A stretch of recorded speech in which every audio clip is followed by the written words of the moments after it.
What's up, duelists? Welcome to the stream today. What's up, duelists? What's up, duelists? What? 2 days? Back-to-back streams? Oh man, Peepo Pog. How exciting. What's up, duelists? How's it going? 2 days, back-to-back streams. Very, very nice. Very nice. Very nice.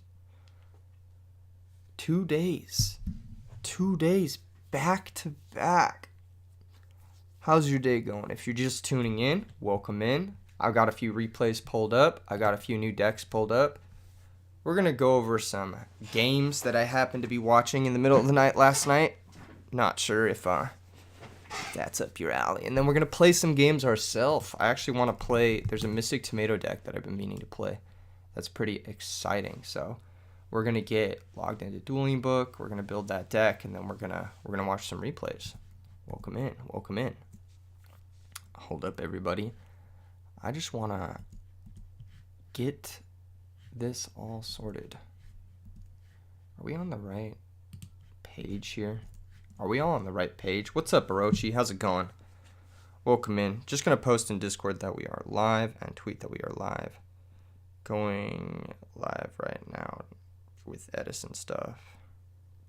Going live right now. Send replays if you want me to watch them on stream. Alright, and we might do a little bit of React Andy. I know RJ just dropped a new video, which would be really cool to check out. So, yeah, we might do a little bit of that too. But for now, we got a replay. This is a replay of Carpath versus Woodpecker. We're not going to show Woodpecker's hands. Actually, we're going to show both hands. I feel like that's kind of better when I'm watching someone that's not myself. We can get an idea of what's going on. These are interesting sleeves. I've seen a couple of people use them recently. This is game one. We see a DD Crow, which means that this is probably some type of quick draw deck. What's up, Dylan? How you doing today? And it looks like Carpath is playing Blackwings, which is different than what we normally see Carpath playing, you know? Carpath draws Solemn Judgment. So with this hand, if I'm Carpath, I'm probably... Dude, Torrential is so bad in Blackwings. Look at this hand. Like, imagine if Torrential here was D-Prison. Your hand would be crazy. You could go normal Shura, special Bora, set D-Prison, set Solemn, and you'd probably never lose. But instead, you have to set Torrential, and you can't summon a monster this turn. And then you have to play into Bottomless. This hand is so bad because Torrential is not good in Blackwings. Anyway, yeah, it's just set 2 pass. Well, actually, I don't even think it should be set 2 pass. It's just set Torrential pass. You should actually hold the Solemn here because you don't want to be forced to Solemn a Heavy Storm this early. Anyway, passes a turn. Just set monster, passes a turn. Dude, Woodpecker, you have fucking Starlight Road. Set your hand. What are you doing? What the fuck? You have Starlight Road. Just straight up, like, that's the point of this card, is so you can play like you just set your whole hand. What the hell? Yeah, so we've got a little bit of an awkward start from both players, but Carpath is going to come out on top here because Woodpecker decided to check out of the game entirely. Here comes Shura. Shura attacks the Sangan. This could have got booked, but motherfucker decided not to play any of his cards for no reason. All right, Shura's going to grab Vayu. Vayu's going to attack directly. That's going to search Monk. Okay, normally you don't see Crow and Monk in the same deck. I don't really like main deck Crow in general in Edison format. I think it's too low impact. But if you are going to see it, you're going to see it in decks that can convert it. This deck cannot convert it. It cannot be a synchro material. It cannot be used for Icarus attack. It's just not that good of a card. It's oftentimes going to be just a hard -1 or a total brick, as you can see here, versus decks like Blackwings, which are some of the most commonly played decks in the format. So, yeah, not very good, DD Crow. And then, of course, just not committing the spells and traps. It seems pretty bad not to do that. You have Starlight Road. Like, now what? Now you're going to play your Monk into the back row without the Starlight backup? That doesn't make any sense at all. That's terrible. Now you have to play into Icarus attack. Also, again, if we reflect on Carpath's situation here, his Torrential is set, and the Torrential is bad. Christian says, it's another dark for dad. Okay. Play any other dark. that doesn't suck as much. You feel me? Like, why that's a -1, right? To play a dark that isn't a -1. Yeah, anyway. Played Mystic Tomato, so you can get Monk. That seems pretty good. Yeah, Shura, Vayu. A little bit awkward because you have this Torrential here, but I guess he drew Icarus, so it's fine. Sets the Icarus, passes the turn. Now he sets his hand, but now you're getting M-Phase Icarus. This is so bad. If he had just had the road down, he would have been fine. I don't understand this at all, dude. I don't understand this. Now you just lose.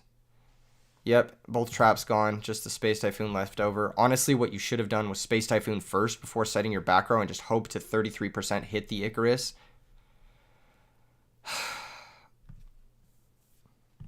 Kind of crazy. Draws Deep Prison. Here comes Bora. Attack. Easy clap. Set Deep Prison, pass the turn.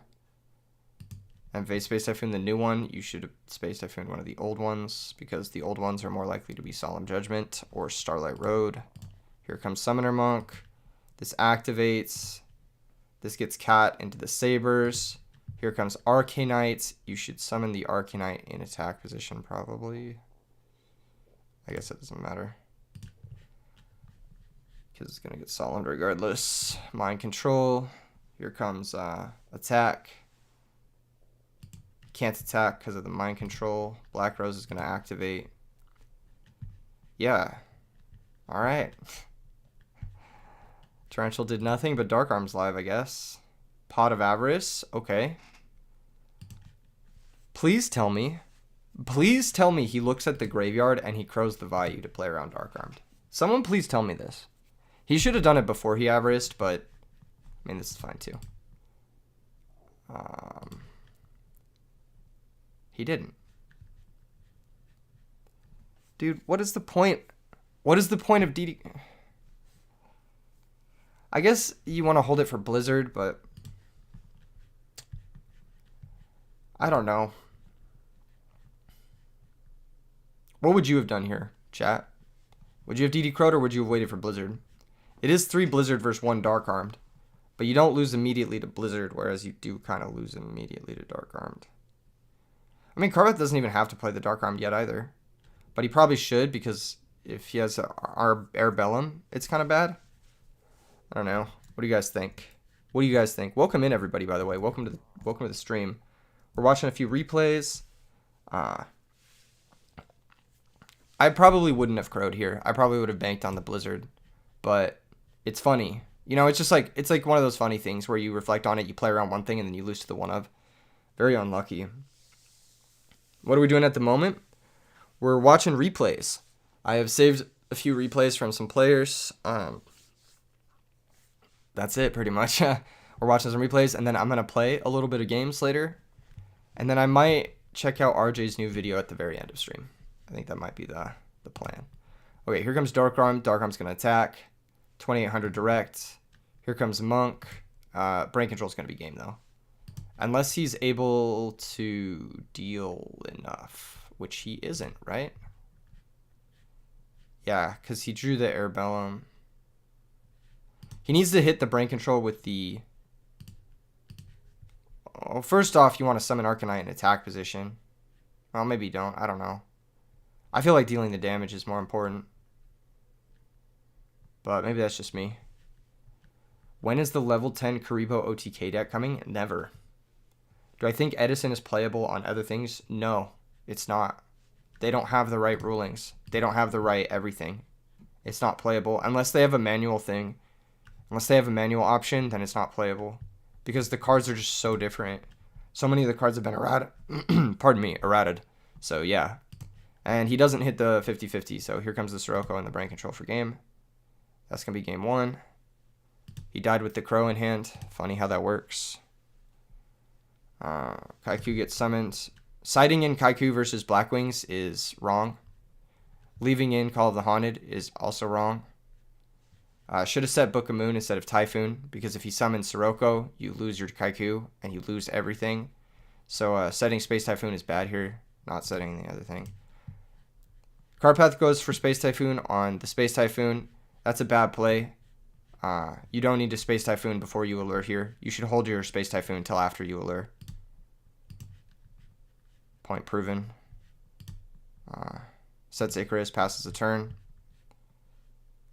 Here comes the 1800 attack. Insane that you would not summon further. I would definitely summon the Airbellum, and I would definitely set the Book of Moon. Woodpecker is intent on not playing the game, which I think is crazy. I think that's... Why would you not want to play the game?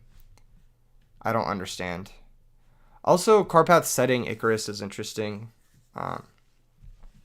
Yeah, I don't know. Anyway, just passes the turn again. Here comes the attack for 1800. And maybe set 3. Just set 2.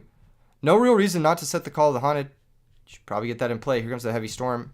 You don't have to solemn this either. But, yeah, it's worth solemning to protect your book. Here comes the Icarus attack that you were trying to... What the fuck? Why would you not Icarus there? Wait, why would Carpath not Icarus here? Why would you not Icarus the Kaiku in the book? Now the Kaiku just runs over your Shura and you're stuck with 2 dead Icarus attacks. The fuck? Maybe he wanted to bait him to play further into an Icarus attack, but he's been playing around it all game. He's not going to stop playing around it, you know? That seems wild. I would have traded that Icarus for the Kaiku for sure. Here comes Airbellum. Here comes Arcanite. That's going to get solemned. Set call. Pass the turn. Set. There's Call of the Haunted. That's going to target probably Kaiku. Kind of insane. Oh no, it's going to target Airbellum. Here comes the Icarus though. Yep. And look, you have that dead Icarus attack. You could have killed that Kaiku earlier. Maybe forced a better action. Saved a Solemn as a result. I think you'd much rather have Solemn here than Icarus attack. Torrential Tribute. Not a bad draw because you have no monsters, but not a great card in general. Black Whirlwind again. You lose these types of games because you have no monsters. He has to knock the Raikou. There's only one. Usually they only play one in these types of like heavy dark lists. Rescue Cat is the draw. You can just summon Gale and attack. That seems wrong because your Raikou's out of the deck. So you're just sacrificing both monsters. What's up, Kevin Robinson? Welcome to the stream. Thank you for the super chat. Really appreciate that. Thank you. Carpath lost that game because he didn't draw a monster in the first half of his deck, and his opponent played very non-committally. An interesting match to watch. I think Carpath made a mistake with that Icarus attack. I think you definitely trade the Icarus for the Kaiku there, because you're losing the Shura to the Kaiku anyway. I guess he wanted to play around opponent's normal summon Airbellum, but yeah, I don't know. Okay, Starlight Road, Mind Control gets set. I like this play. Pass the turn, right? Yep. Pass the turn, make sure the Cyber Dragon and the Sirocco stay alive. Cyber Dragon's pretty good at attacks over spies. Probably would have led with the Cyber Dragon here, actually. I probably would have led with the Cyber... Well, no, wait. What's up, DeFi Cupcake? What's up, Zoosid? How's it going? We are streaming again today. I'm going to be streaming a lot more in the near future this month. I'm going to be streaming a lot more. So the general schedule is going to be something like I upload a video and then I stream. And I'm going to stream maybe 4 or 5 days out of the week. So I'm going to be streaming a lot more. We're going to ramp up the output, I will say. What's up, Car Chasers? How's it going? Talk about Carpath but never where the car is going. Kappa. That's funny, Black Rose. Yo, Black Rose, were you the one who said Welly-Dad just feels right on the Welly-Dad video today? I totally agree with you. There's never been a deck that just feels right. Welly-Dad just feels right. Alright, here comes the Mind Control. That's going to take the Raikou. Raikou can flip now, but it shouldn't. Carpath should attack with both his monsters first. He does. Wow, good play. Good play from Carpath. I knew he would assess the situation. Opponent is going to drop the Gores because it's not going to get much better than that. That's going to pop the Gores. Here comes the Caius. That's going to banish the Sirocco, but Caius is only trading with the Android. It's not getting over it. Set 2 pass. Icarus attack is a decent draw. Cyber Dragon's not live. Cyber Dragon a little awkward here. What's up, Javis? How's it going? What's up, Anthony P? Anthony P says, I wouldn't Icarus. You end up with less cards passing into your opponent's turn. You have another Icarus. It's in your hand. And, like, you're losing the Shura anyway. So you're just, like, cutting off your extra Icarus by not playing it. Here comes Blizzy bringing out the Gale. Attack for 13. An interesting move, but I like it. You want to get 2 bodies in play for your Icarus attack. Pass the turn. Here comes Cyber Dragon. Here comes Airbellum. Icarus is going to target Airbellum in a back row. Cyber Dragon doesn't attack, which is probably telegraphed by the Kalut. Like, the Kalut was pretty telegraphed because you didn't target the Cyber Dragon. Here comes Blizzy, bring back Gale again. Gale can have the Cyber Dragon. I really appreciate that, Card Chasers. It's very nice. Mystic Tomato is going to come down, attack over the Blackwing Gale. So he is on Mystic Tomato. I actually think Mystic Tomato is really good in this deck. I think it's, like, really slipped on. Attacks over the Gale. Passes the turn. Here comes Bora. Gets bottomless. Attacks the Blizzy. Loses the Blizzy. For sure. I don't know. Is he playing around Icarus here? You know the last back row is not Icarus. You probably could have summoned Gale and halved the other Blizzard and attacked over that too. Yeah. Here comes a Tribute Summon Sirocco with a Kalut for game. And that's that. Carpath ends up winning on damage. Crazy game. Crazy game. I think Woodpeckers played the game really poorly in game 1. But that's just that. And this is the other replay I have pulled up. This is a replay of Swap Froggy and Woody03. Now, I don't know either of these players, so I'm going to try to be as understanding as possible. But when I was watching this game, there was some stuff I noticed on, like, card inclusions in certain decks, and I just wanted to, like, showcase it because it has some reasoning that I've come to the conclusion of, like, a while ago. So we'll get into that. So first things first, Psychic Commander and Tele-Dad. This card is not worth playing. The level 7 monsters are not that good. It also cannot be brought back by Telekinetic Powerwall. So it's not a very good card in this deck. You just cut it. Also, playing 41 cards seems wrong.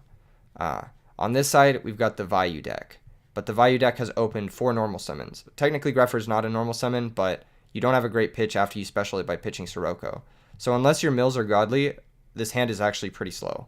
Technically, you can Sirocco special Gale, but it's like only ever going to be -1. Set Tomato pass. That's okay. I guess you don't have a conversion for the Malicious.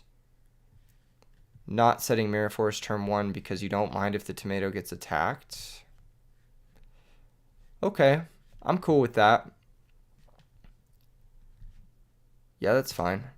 Here comes Greffer. Greffer pitch Vayu. Vayu send that. And an attack. No activation of the Vayu. This is to try and figure out certain things. If that was a hamster, you would have felt really silly not using your Vayu main phase 1. But if it was a Raikou, you would have felt pretty smart using saving your Vayu till later. I don't really know how I feel about all this. Either way, I would have activated Charge before using Greffer because you have a higher density of good mills in your deck. Maybe that's just me though. Maybe he wants to save the Charge and set it as a bluff because he already has a Raikou. That being said, I probably would have used the Charge first just because you have a higher density of good mills in your deck. I don't know. That's just like the way I see the game, but whatever. Anyway, Goblin Zombie is the summon, and now there's really nothing Woody03 can do. I mean, he's gonna get fucking synchroed all over, and a Mirror Force is gonna get set. So, yeah, here it comes. Bryonic. Wow. Okay, Goyo Guardian's kind of sick too, because then you steal the Greffer. I didn't even think about this. You can steal the Greffer. You can pitch Zombie Master. And then I was thinking more like you go Bryonic and then you pitch Mizuki and then you can Power Well plus Goblin Zombie and then you can have Call the Haunted plus Mirror Force to like end up killing. Or, you know, summon Stratos maybe could have been interesting. If he had grabbed Plague instead of Goblin Zombie, summon Stratos could have been really crazy. Because you go summon Stratos, search Malicious, make Bryonic. You could have actually OTK'd with this hand, I think. Hold up. Can anyone run these numbers? Okay, so if he grabs Plague, let's say he grabs Plague instead of Goblin Zombie, right? I'm not sure about getting Zombie Master. I mean, I guess it makes sense because you're gonna steal Greffer and you want a Dark to discard. So it makes kind of sense to get the Zombie Master. God, the Psychic Commander is so bad. This card should definitely not be in this deck. Like this is a terrible card to play in telekinetic decks. It doesn't fit the deck at all. You never really want to go for a 7-star synchro. It doesn't progress your game plan literally ever. And then on top of that, it's only there as an E-Tele target, but you're just adding an extra brick to your deck when you really don't need it. If this was like any other monster, or if they were just one card deeper, it'd be so much better. But yeah. So I think if you summon Stratos and you have Plague, and you search Mali, you make Bryonic, you pitch Mali, and you pitch Krebins. Can you OTK? No, you're still short. You're still short, so this is fine. Yeah, you're still short. Okay, so he attacks. He steals the Greffer. He uses Power Well. Attacks directly. I actually like this use of Power Well. He has to take some damage, though. He does. He takes the 600.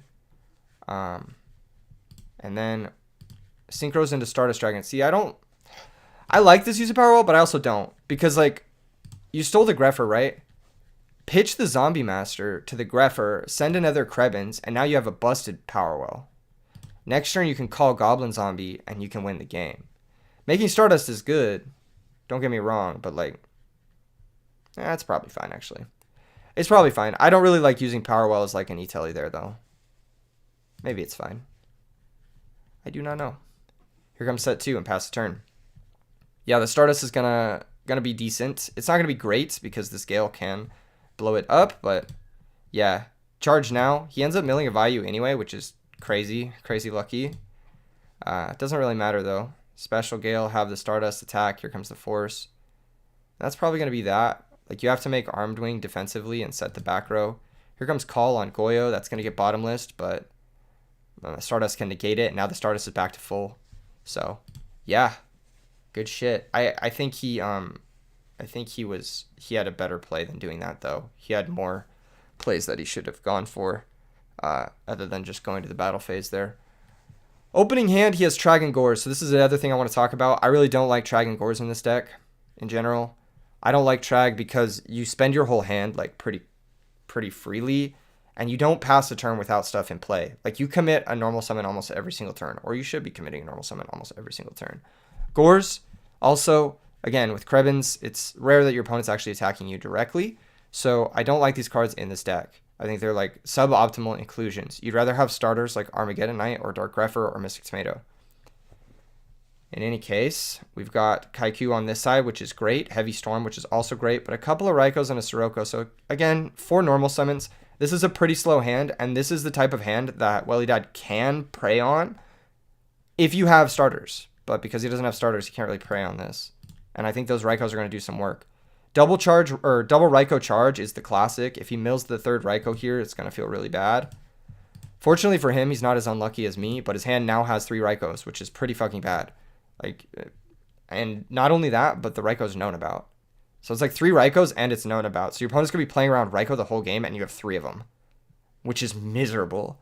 I hate when I get this draw. This is like this is the worst draw this deck can have besides like triple value, no Greffer. What's up, Snake? Eric says play kill switch after he needs practice for a big Edison tourney. Oh, that could be fun. All right. Sure. We can do some tournament testing.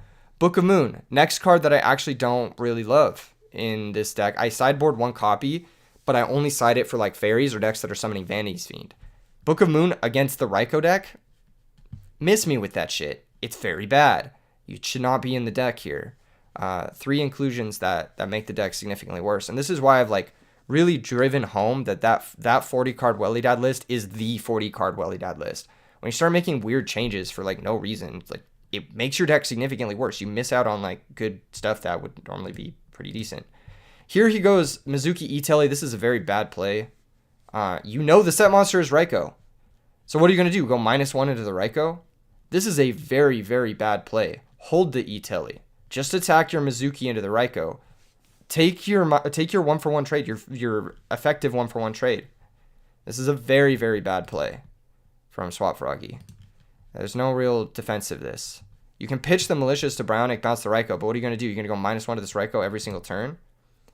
It's kind of crazy that this might end up working out, but it's just crazy. It's crazy that how I think this play, how differently I would have played this basically. My neighbor's fucking car alarm has been going off all day, and I've been trying to like take a nap, and I just can't. And it's so tilting. Their card alarm is just going off. I don't know if you guys can hear it. It's so annoying. Anyway, 2300 goes through, and the Book of Moon gets set. Again, I don't even like setting Book of Moon here, because what are you gonna do? You're gonna book an Armed Wing? Like, that's so bad. You're just bleeding cards. Now you're down 7 cards to 2, pretty much, because the Tragodia is a non-card, and the Gores isn't live now that Book of Moon is set. You're forced to use the Book of Moon before you can use the Gores. This is so bad of a play. Otherwise, you can just hold your resources and then spend them later. Like, Italy Malicious later can actually do some crazy work. Mizuki trading with the Raikou is very favorable for you. Anyway, here comes Heavy Storm. Here comes Greffer, pitch Sirocco. Greffer was an amazing draw. Oh, actually, he pitched Sirocco to special, and then he pitches Kaiku to send Vayu. Dude, their car alarm has been going off all day. Can you guys hear that? I don't know if you guys can hear that. Anyone in the chat? Can you hear that? It's really lovely. It's really wonderful. I'm about to go break into their car just to turn off their car alarm. Just kidding. That's a joke. That's a joke. For legal reasons, that's a joke. 1700 direct. Here comes the Gores. And look at this. Look at this beautiful position we have. We have Trag in hand with no other cards. We have triple Raikou. This is just such a messy game. It's just such a messy game. And I wanted to save it because it's just so, like, it's so messy. It's like, we just spent all our cards to put a Raikou back in the hand. Look how many cards he spent to put a Raikou in the hand. He spent 5 cards to put a Raikou back in the hand. And then the Raikou kills your last card. What was the thought process there? What was the thought process? I don't get it. What the fuck? It finally went off. It's going to go off again later. Anyway, because he's special to Greffer, he's able to set the Raikou, which means the board is now stable. He draws Torrential Tribute. Would have been much nicer to draw Torrential Tribute with, like, nothing else. He could have, like, sat back on a 3000 Trag, probably won this game with ease. But since he spent all of his cards and turned off his Trag and made his Gores, you know, trade with the Raikou, essentially. First off, he traded 5 cards for nothing, and then he's trading the Gores for the Raikou. And then Tragodia did nothing. So he killed his own Trag, he killed his own Gores, and he threw away 5 cards for no reason. Why? Why would you do this? What is the thought process here? Stango Nick says, what are they doing? That's a great question. Royal Oppression being the draw means that's that. Again, setting Torrential doesn't make any fucking sense because you want to use your Trag. What are you setting Torrential? You're going to blow up your own token? No. God damn. And then he draws the Psychic Commander. So, cherry on top, he drew 4 cards that I don't think should be played in this deck, and then also played them in a very interesting way. Look at this awkwardness. Malicious Psychic Commander. Oh, it's so tilting. Can't do anything. There's no generic 1 material level 9 synchro that isn't Gotham's in the format, so you can't do anything there. That's going to blow up the back row, and we're going to see just a crazy turn. He's got hella values. He's milled great this game. He's all set up. He's gotten value out of all 3 of his Raikous. Looks like Swap Froggy just didn't know how to play around Raikou, and yeah, he's going to get executed this game. Colin Rose says, Max Rarity Welly Dad looks nice. I hope so. I think it's going to be one of the next decks I build. This is going to get bopped by the Royal Oppression. Yeah, he would never commit here unless he had Royal Oppression. Game 3, we're going to see if he makes the same plays or if he adjusts from the Raikou mistake. So sometimes you go for stuff like that because you're limit testing. You're like, maybe he has 6 normal summons in his hand and I can catch him with a Bryonic early. That's never the case. That's never the case. I mean, 6 cards in hand, it's just never going to be 6 normal summons. That's just ridiculous, you know. That's just not the way things go. So after you limit test in game 2, let's see if he makes an adjustment for game 3. Swap Froggy. The hand, again, from Woody, it's pretty nice. He has Dark Armed, he has Heavy Storm. You really can't complain any hand you have Dark Armed. This is one of the best Dark Armed decks. Hamster's pretty solid start, but you are going second, so it's a little bit worse because of that reason. Swap Froggy has Sirocco, and then he has the Forbidden Stratos plus Mali, which is not great, but it's okay. He has Etel, he has Dark Arm. Let's see what his draw for turn is. He draws Mizuki. So yet again, we have Etel Mizuki. What's up, Ismail Jello? Where's your locals at in Chicago? I may end up out there at some point. You didn't put a Ghost Rare Stardust on the wedding plan? That's funny, Snakeo Naked. Just write it off under the wedding. That'd be really funny. I think weddings are what, like not tax deductible or something like that. Someone want to correct me if that's wrong. Trade wallet for a nice rarity card. What's up, Hydro Pump? How you doing tonight? So, yeah, with this hand, in general, again, I really don't like siding Sirocco. I used to side them in the original Tele-Dad version that wasn't playing well, but that's because that list was very normal summon. It was like very normal summon light, as opposed to the zombie version where you have a lot of different normal summons. I think Sirocco in general is not the best sideboard card for this type of deck because it needs you to have an empty board. And like I said, cards like Gorz, Trag, Sirocco, they all need you to have an empty board. And you're never really going to have an empty board with the Welly-Dad deck. You want a normal summon. You want a normal summon. And going first, I don't know. I just don't like it. I just think it's wrong.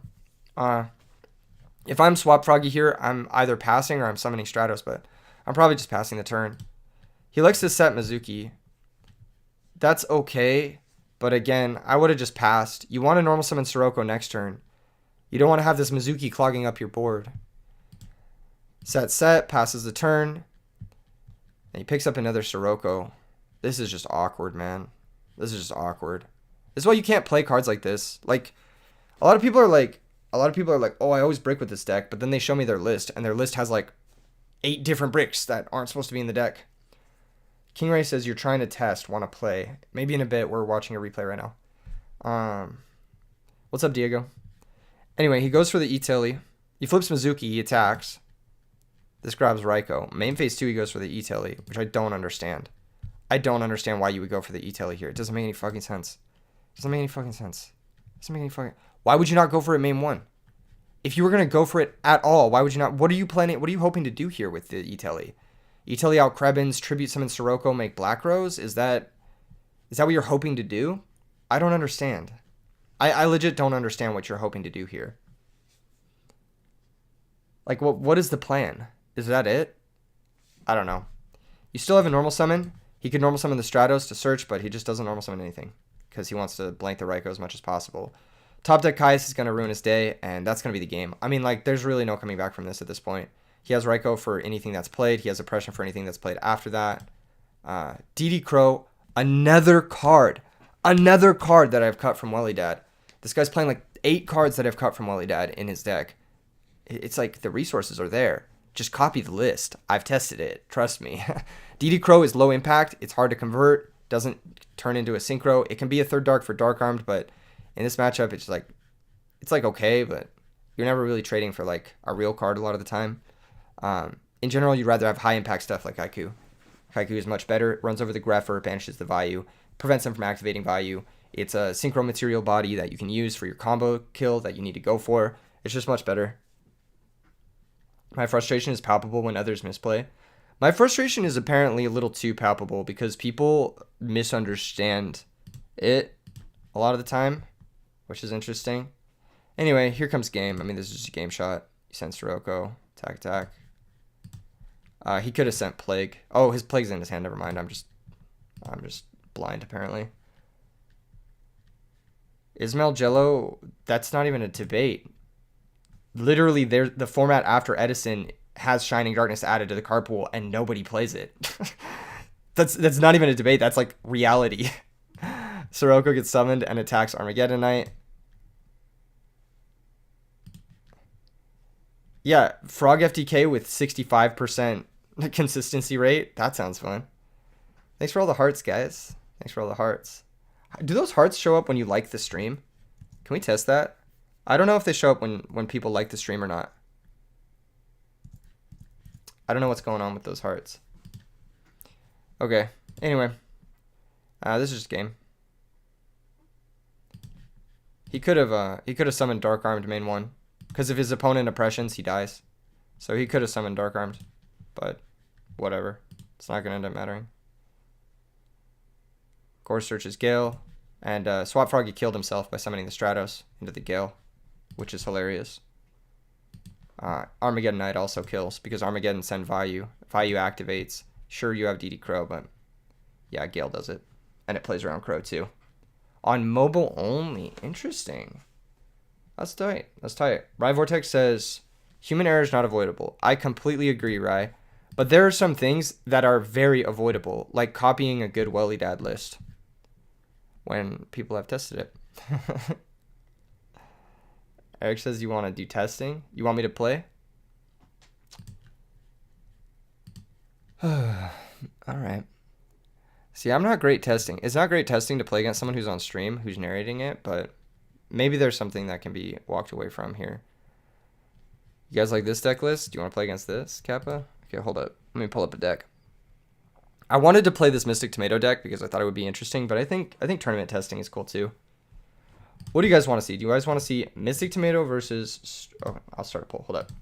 Mystic Tomato versus Strangers or tournament testing with meta? Asking the community. You guys can pick because I'm live. I'll let you guys tell me what it is. Rye Vortex says, can we get a beginner dad from Welly Dad? Yeah, step 1, copy my deck list. It's really good. And then, here, I'll even pull up the deck list for you guys. This 40 cards, copy this 40 cards. It's very good. There are like 1 or 2 changes, and I talk about it in the video that went up today. You could maybe cut an Armageddon Knight for something, or you can maybe swap the Space Typhoon for the True Nade. But yeah, just copy this 40 cards. It's really good. The sideboard, start with this. And don't play Crow or Sirocco, because we've moved away from those. What's in the tomato deck? Yeah, it's similar to yours, Ismail Jello. It's similar to that. It's got 3 Dark Creator as well. You're here for Edison. Okay, it looks like it's pretty split. We'll try to get some tournament testing and some Mystic Tomato stuff going on. What's up, Revenge? Upstart and Christius Warren. I think it makes your starting hand a little bit more consistent, but it makes your mills a little bit less consistent. So, I don't know. Play more Dark Dragon Turbo, Brandon Lamb says. I will. I will definitely be playing more of it in the future, but not right now. I want to wait till I buy the cards before I start playing the deck more and pushing the deck more, because I want to own that deck. You took Crow behind the shed. Yeah, it was time to go the way of old Yeller. It's time to go the way. Let's get these votes wrapped up. Tournament testing with meta looks like it's winning by like a slight margin.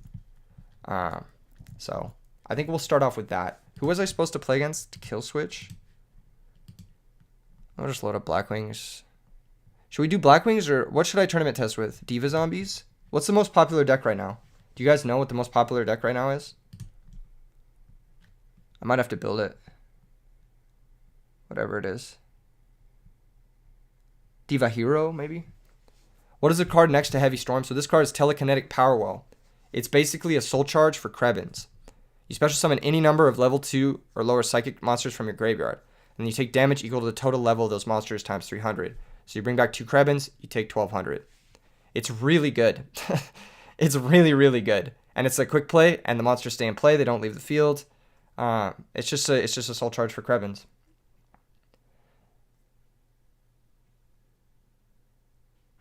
Does that make sense? Surprise, no Breaker, Psychic Commander.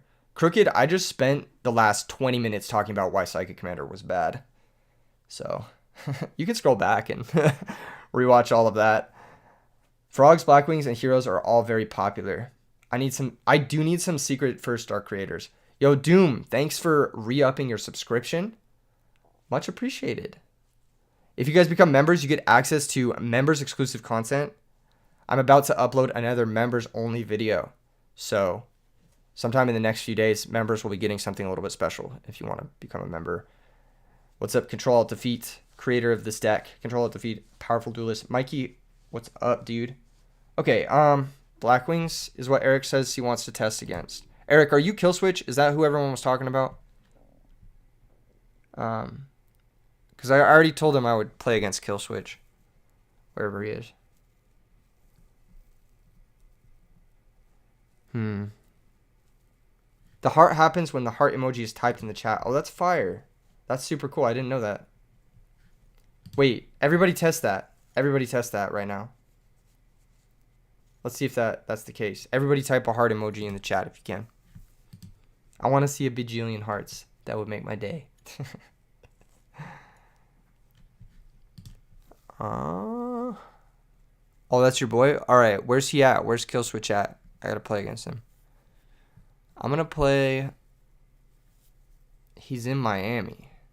Isn't that a song? Oh man.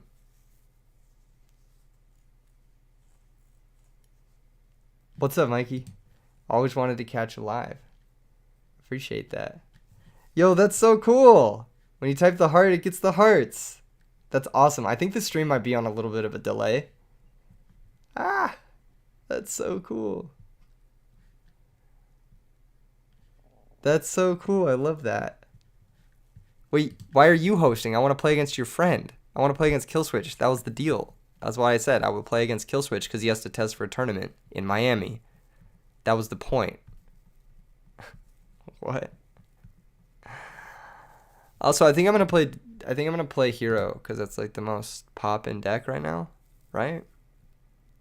Isn't it? Yeah, I haven't enjoyed the third power well. I almost always side out the second. I found that 1 to 2 is a perfect amount control defeat. It's like one of the few cards that can break early on. All right, we're gonna tournament test with this, which is Diva Hero, and then we'll get to the tomato deck later. I promise, we'll get to the tomato deck later. All right, cool. He's hosting. Oh, there we go. All right. Well, here's some tournament experience for you, Killswitch. Good luck, have fun. If he's watching the stream, he needs to switch it off though, because that defeats the purpose of this entire session.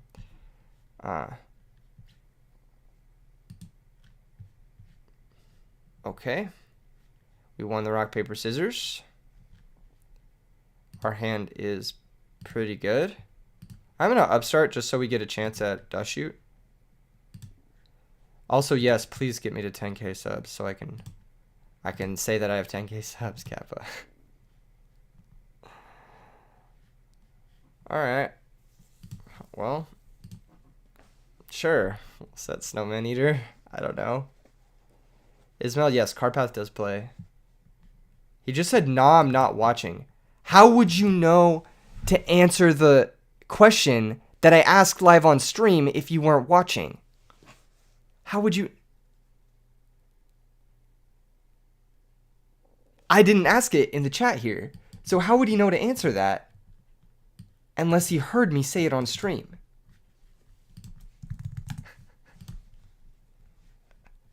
What?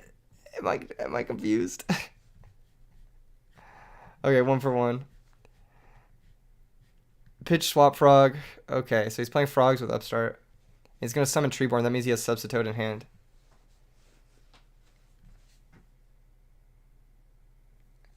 You got me on speaker? I'm not playing against this guy. I'm sorry. I'm not playing against this guy. You got me on speaker? You're listening to the stream on speaker? Like, what the fuck? Okay, we're done. We're done. We're not playing that. We're not playing that. We're doing the tomato thing. We're doing the tomato thing. I'm sorry. Alright, we're gonna bring up the Mystic Tomato stuff. If you're on a phone conversation with your boy, it's not good testing either, bro. Because your boy's watching the stream. Like, that defeats the whole purpose. That defeats the whole purpose. The whole point is to have tournament testing so that you can be ready for the tournament. Not have your boy just relay the stream information to you as like a workaround. That defeats the whole purpose of tournament testing. Am I like... Just play respect play so you both know each other's hands. That's not good tournament testing. The whole point is just to have tournament testing. If you're on a phone call with your boy, that's not good tournament testing, bro. All right, I'm gonna play a different. I'm gonna play Mystic Tomato against strangers. We're gonna build the Mystic Tomato deck though.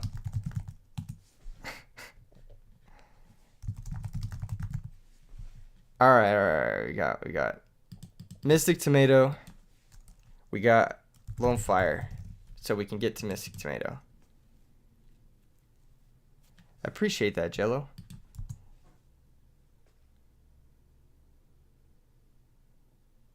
Yeah, he's testing for remote duels with the AirPod in his ear.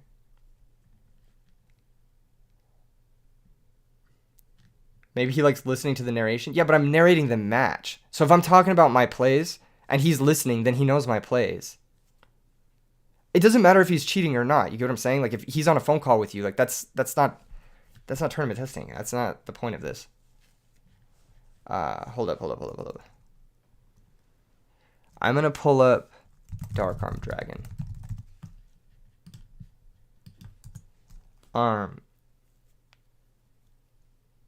What else have I got? Dark Creator. Yeah. Oh. 3. Armageddon. So we got to play one Armageddon night, so we can get it off of Mystic Tomato. I'm going to play Malicious because it's great to get off of Mystic Tomato. I was just memeing Jello. It was just a meme. Plague Spreader because he's good. Do we play Gale in this? Can anyone confirm if we play Gale? We do play Trag and Gores. What's up, Sora? How you doing? We need a Lost Art of Mystic Tomato. Do you guys prefer the OCG or the TCG art? Hold up, we're pulling it. We're pulling it. Start a pull. OCG Tomato. TCG Tomato. What's your preference? Which one looks better to you guys?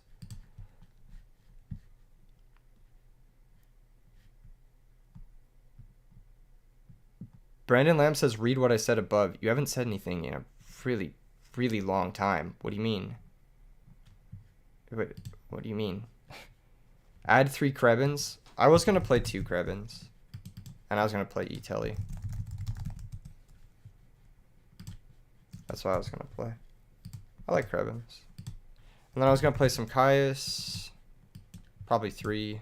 Oh, shit. Imagine. Yeah, we're going to probably play 3 Caius. We got Allure. You're getting an OCG tomato tattoo? That's fire. You should post a picture of that in the Discord when you get it, because I'd actually really like to see that. I've been thinking about it. Like, if I was going to get a tattoo, I don't have any tattoos. But if I was going to get one, I might get a Yu-Gi-Oh card. I was thinking about which one I would get.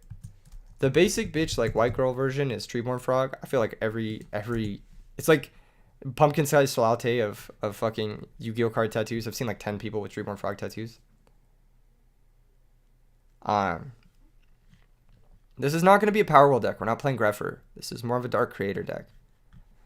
The point of this deck is to crash Mystic Tomato 3 times, grab Armageddon, send Malicious, crash the Armageddon, special summon Dark Creator, bring back Armageddon, send Plague, Synchro 8, and then you have Stardust Dark Creator. That's the point of this deck. You feel me? So we need lots of back row removal so we can force through our play. We need brain control because duh. Are we playing Gale in this? I don't know if we're playing Gale in this. I mean, it's obviously a great tomato target, but... Lone Fire Blossom Tattoo. I don't think that would look very good. I'm going to be honest. I don't think it would look very good. It just looks kind of weird. Like, if you saw this on someone's body and you didn't know that it was Lone Fire Blossom, like, you didn't know Yu-Gi-Oh cards, it would look like a weird birthmark. Like, it would not look like a sightly tattoo, you know? Greffer would be cool, too, though. What does Greffer do for this deck, though? It doesn't do anything for this deck. If we were playing, like, Power Well, then maybe. But we're not, so... Yeah, it doesn't do anything. The whole point of this deck is to spam Dark Creator. We need Phoenix Wing. I might play Stratos, but might not. One shoulder Morphing Jar, the other Cyber Jar. That's kind of based. Morphing Jar 2. One makes a good point. Everybody who's watching right now should like the live stream. Looks like a virus, the Lone Fire Blossom. Yeah, it kind of does, doesn't it? It's got that weird, like, double helix kind of vibe. Speaking of virus, Deck Devastation Virus is a card we should sideboard in this deck because we have lots of ways to make it live. We're going to play Return from the different dimension. I'm going to play Mark of the Rose. 1 copy. How many Mark of the Rose should we play, everybody? How many Mark of the Rose? Oh, we got to play Sangan, my bad. Sangan, of course. One of the most powerful cards to ever do it. Yeah, look, those hearts show up when you like the stream too. That's kind of sick. That's kind of sick. I love the hearts. That's such a cool addition. Mystic Potato Kappa, is he on here already? No, just potato and chips. Sag. What's up, Asian with hat? Monster Reborn would be cool. Yeah, Monster Reborn would be really cool tattoo. Actually, I think that'd be a really cool tattoo as like a chest piece. Like I maybe would get it like if you cut off the jewel on the bottom and then just get the whole top part of it like as a chest piece. Maybe cut off the top part of it too, like the fur, and then just have, or it'd be really funny. Oh, dude, imagine you get it, but like instead of the fur on the top of Monster Reborn, it's just your chest hair. That'd be so funny.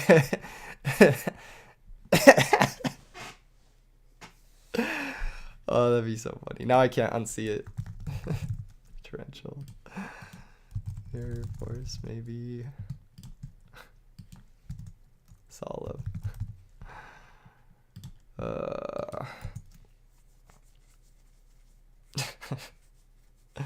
Mind control? I'd probably consider mind control.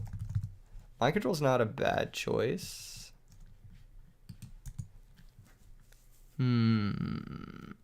Are we bottomless gang? Or D prison gang? Night and sorcerer. Dude, what's up, times two? Yo, times two Sora, are you also times two in the Discord? Or is that a different person? I feel like I got you guys mixed up. Because you both have the times two username. Don's a Lug finger gun tattoo. That'd be fire. Dark Creator is the best late game for dad. True. Brandon, I don't know why you'd want to see that. Just be me getting mad. And apparently people don't like that because I'm quote-unquote toxic, Kappa. Funny how people only ever say that in the comment section, but don't say it during the live stream or to my face ever. But hey, here we are. Oh, that is you? Okay. You just have two accounts? Is that what it is? Because, like, I tagged you and I, like, mentioned you in that tweet. And, like, I just wanted to make sure it was the same person. I felt really bad, actually. I would have felt really bad if I mentioned the wrong person or whatever. Okay, we got Torrential. You got a dope Book of Moon tat. That's kind of fire. That's actually fire. People ask him if it's the Bible. That's hilarious. Dude, actually, Book of Moon is a fire tattoo idea. That's really good. That's actually sick. That's a really tight tattoo idea. Trunade and Call. Okay, I could get behind Call. I could maybe get behind Trunade. Trunade? Okay, what's a busted card we could send with Armageddon Knight that we could bring back with Dark Creator? Or is everything we have already pretty busted?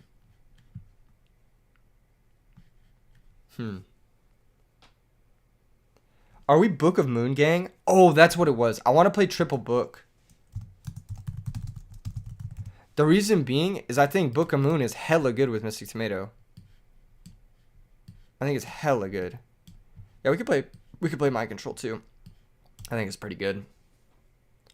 All right, we got 3 deck slots left. I was like thinking maybe bottomless, but I don't know if we're bottomless or deep prison gang. Oh, and also Trap Dust Shoot, of course. I'll play Trap Dust Shoot. I'm probably forgetting some really important shit.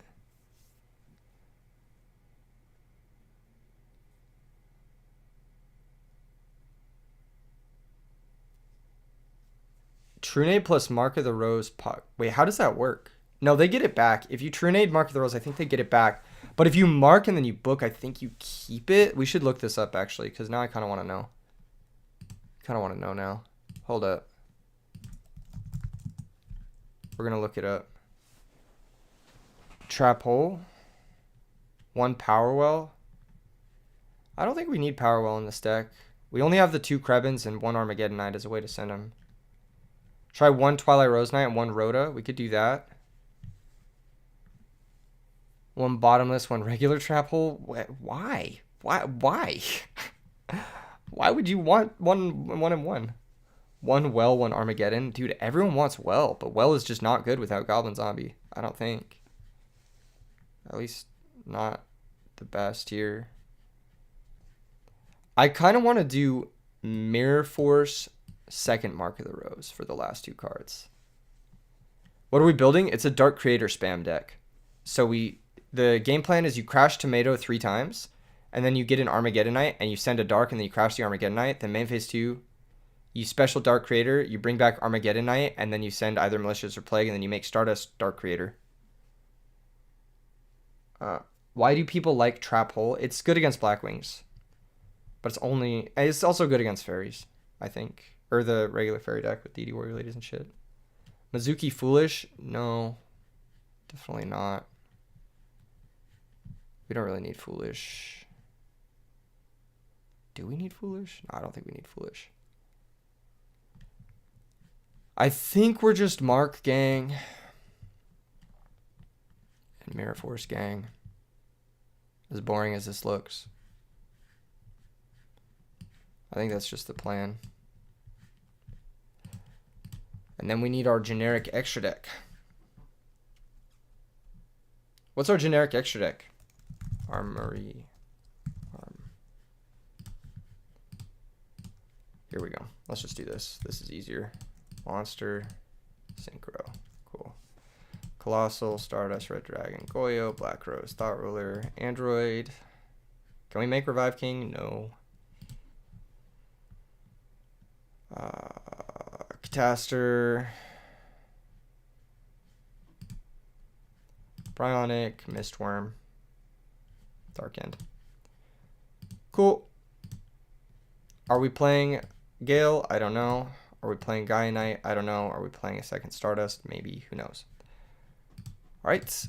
Chimera Tech.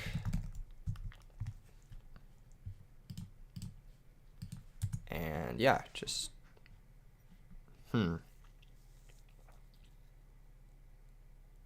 Huh. Sideboard's going to want some Dust Tornadoes, I think. Vanities, Fiend. 3 of those. Probably side the Gale. Side the deck devs. We'll side Soul Exchange as well. Fucking bitch. We can Soul Exchange a Dandy token and sack it to Lone Fire Blossom. Kappa. That's so bad. Okay, I am going to throw the Armor Master as the last card in the extra deck. It could be good to have Gaia over the second Chimera Tech too. And then, yeah. What was the other card I was looking at? Soul Exchange? Yeah, we'll definitely side some Soul Exchanges. And then I want to side Cyber Dragon. So I'll go -1 D Prison. We'll just have the 2 Mark of the Rose in the main deck. And that's that. Let's go play a fucking game, dude. Let's go play some Yu-Gi-Oh! How about Double Stardust? Nah, maybe. If it comes up, we'll change it. Edison Format. 3 Vanities, 3 Restrict. 3 Vanities and 3 Restrict is crazy. Look, have fun. Paper. Bestiary on the side would be funny. Yeah, but then we'd have to make extra deck space for Geyserus and shit. Alright, that sucks. We lost Rock, Paper, Scissors, but that's fine. Always Cyber Dragon? Maybe, yeah. Okay, we have Tomato. And we have a Wind Blast, so... yeah, this is not bad. Do I have an updated Lightshorn list? The one I played in a video a few days ago wasn't bad. It's like a first place list from a tournament. Ooh, that guy's kind of good. That guy's kind of good. I think we just send Plague. This could be really bad if he's playing zombies, though. Whatever. Let's attack. Let's see it. What's the set monster? It's a frog. Wow. Interesting decision to bring frogs versus me, Matt Hill. Interesting choice. Pass the turn. We got Book, we got Wind Blast. If he has a Monarch, I'd rather not Wind Blast it, but we could. Treeborn Frog's going to come back. Here comes Substitute. Okay, I think. So he sacks a Treeborn. We could Wind Blast this sub. Pay cost. Okay. Yeah, let's Wind Blast the Substitute in response. So he's going to shuffle away his Substitute, and then he's going to be able to search for something else. Someone said, how good is Wind Blast on Frog and Standby? It's okay. I don't love it. Sure. Sends Water Spirit. Oh, we're playing against this deck. Cool. Maybe we'll get a chance to actually showcase if this deck is actually good or not. Upstart Goblin now. Interesting. I guess that makes sense. Yeah, you want to thin all the frogs out before you go for the upstart. This deck actually popped the fuck off. Literally sold out on TCG Player, like straight up of that one thing. He should bounce the Swap Frog here. How's it going, Leo? Second Book of Moon. Not a bad draw. Not a great draw, though. I'm going to shuffle away the Crevens, probably. So if we go Mali Plague, is that even good? Yeah, it's good. It's for sure good because we have double book. Okay. Yeah, so I'm going to go Plague, stack Crevens, and then Malicious, banish, go get Malicious, like so. I don't know what the move is, though. He left the Swap Frog in play. He was maybe afraid of, like, an OTK or something. Like, we're definitely going Lone Fire, Tomato.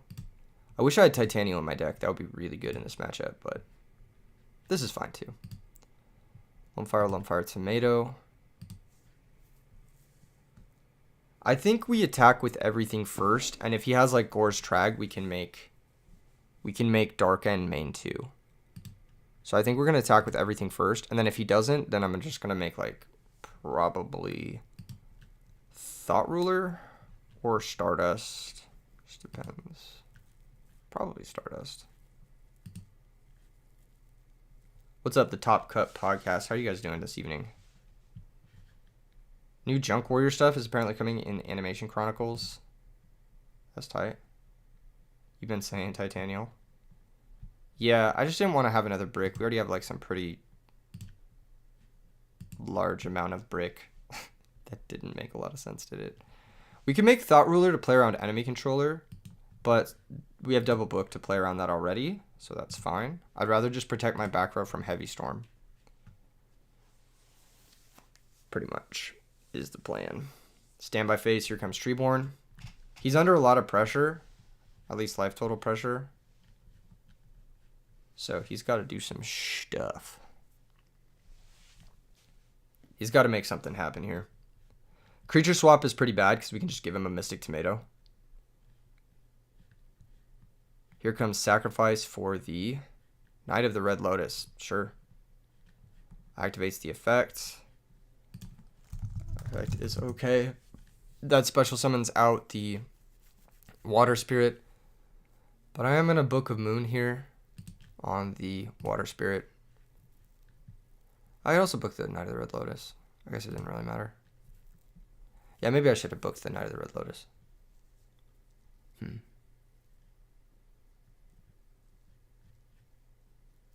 I just didn't want him to have, like, brain control or something. Creature swap, okay. He can have Mystic Tomato.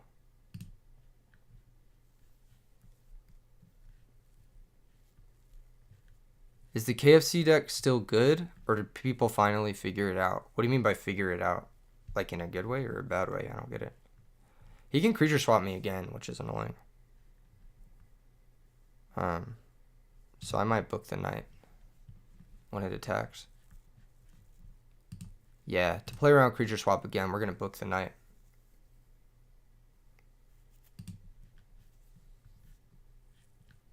Very nice. I like this. I like this a lot.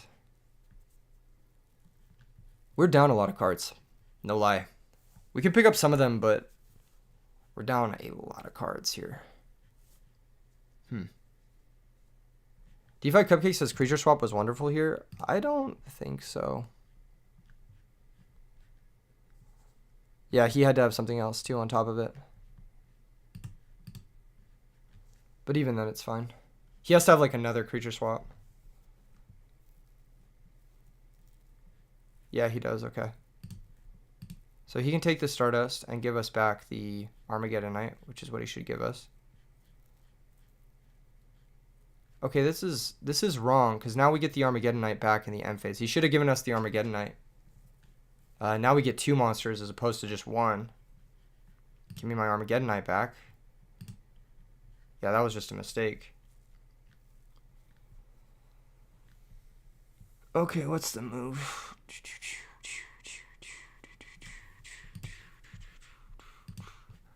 Mark is really good. Oh, yeah, I got you. I got you, Cupcake.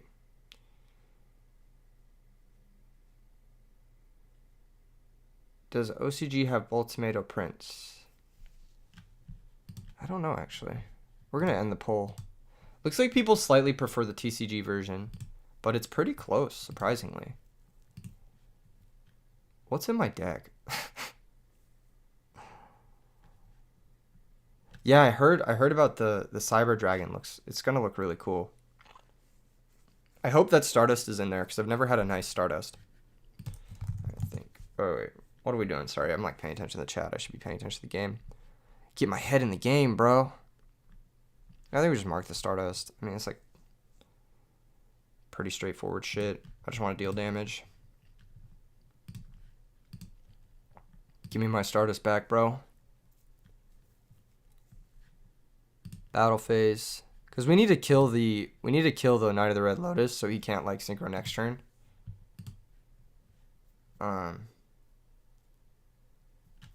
Yeah. And now we just pass. Chilling. Caius here would be annoying. But that would mean he drew no brick frogs in his brick frog deck. Kappa. Okay. No Aqua Spirit, no anything, really.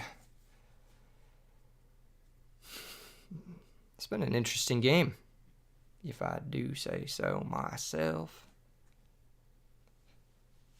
Bringing back Treeborn. Brain Control. Okay, so he's dropping to 1,200. He's taking Armageddon Knight. Pay the cost. There you go. You can have the Armageddon Knight.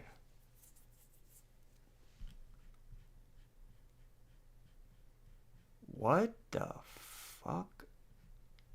Sure. I will happily grab another Mystic Tomato here. What would I get if he attacks it again? Am I getting Sangan? What am I getting? What the fuck? Yeah, so he did end up drawing a brick. That's the set monster there.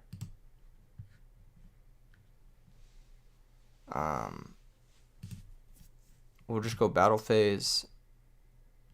Stardust attack the set monster. It's another Treeborn. Perfect. Perfect. End phase, he can have the Stardust back. Trinade, probably the worst draw in my deck. But potentially could piece together something where I like Trinade my Mark of the Rose or something. A Monarch here is really bad for us, but this deck doesn't play a lot of Monarchs, so it's like 3 in 30. It's a 1 in 10 chance he draws one. We do win next turn if he doesn't do anything. The new Junk Warrior alt looks cool. I've never been a fan of the alt arts. All right, we're taking 1,100. We're going to be able to go get our third and final tomato from our deck. We could either do that or we could grab Sangan. Sangen's a little bit better if we draw a tuner or an E-Tele. Alright, I'll grab Sangen. Also, if we draw Caius, it's a little bit better that we have Sangen. So we have 6 draws that are really good for Sangen. And then we have less draws that are less good for Tomato. And he admitted defeat. Wow, that was awesome. That was a sick game. Opponent resolved 2 creature swaps, mind control, and brain control, and was not able to get there despite having control of my Stardust Dragon like multiple turns in a row. That being said, what do we bring against this deck? I think we just want to side some of our spell and trap removal out because those cards are dead. So we're going to side these out. And we'll probably side in like Deck Dev to play around creature swap and a Vanity's Fiend maybe. I don't know. I think if you Trunade Mark, they get it back. But I think if you book a monster that was marked, you keep it. That's what I was going to look up on edisonformat.com right now. So we're going to look up, shout out edisonformat.com, dude. Seriously, invaluable tool. We're going to find Mark of the Rose. Okay. It doesn't say.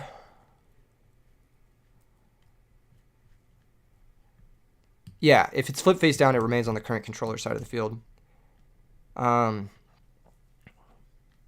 I think if it's bounced, then they get it back for sure. So if I Trunade with Mark, I think they get it back.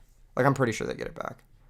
I could bring in the Vanities and the Soul X's too. I normally don't love Mystic Tomato against the Monarch decks, but against this specific Monarch deck, it's pretty fucking good because he has like 80 million creature swaps. So we can just beat him that way. I don't love Call and Return versus Monarchs. I do like Gale versus Monarchs. So I'm going to side these 2 out, and I'm going to bring in another Vanities as well. We could also bring in the Soul Exchanges as a way to clear the silly little guys. So I'm going to side out maybe 1 Dark Creator. And yeah, maybe just 1 Soul Exchange. 2 Soul Exchanges actually could be good because we're bringing in the Deck Devs.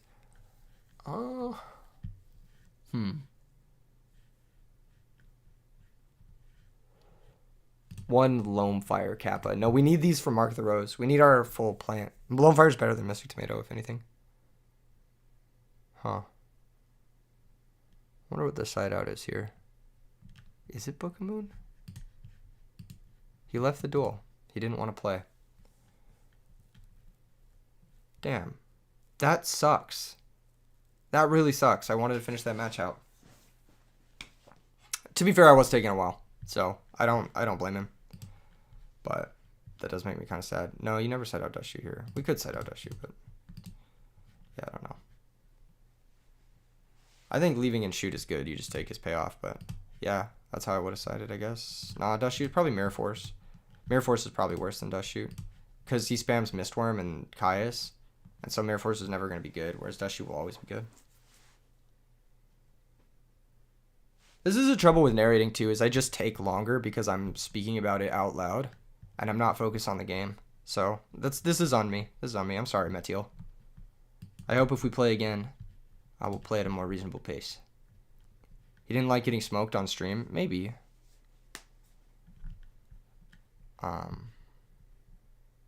Maybe. That was kind of fun though. I like the Mystic Tomato.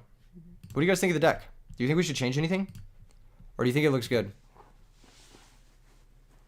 What do you guys think of the deck? It looks kind of sick nasty, right? Like, it kind of just works, right? Let me check Discord real quick. I did ask people to send me replays. Nobody has sent me a replay. Alrighty. Never mind. Cool though. How are you guys doing tonight? I disagree, Ninja Deer. I think Edison is definitely Project M. And I think Tengu Plant is Smash 4. Yeah. Yeah, that's definitely much more accurate. But Edison is definitely Project M.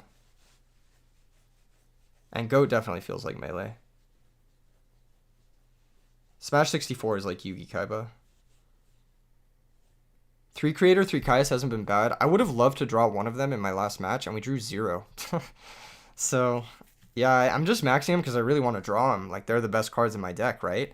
The Dark Creator is the combo piece, and Caius is just, like, the best monster I can bring out. Brawl's metagame goes actually hard. What do you mean Brawl's metagame? You mean Meta Knight mirrors? Alright, let's just play another game before I get sidetracked.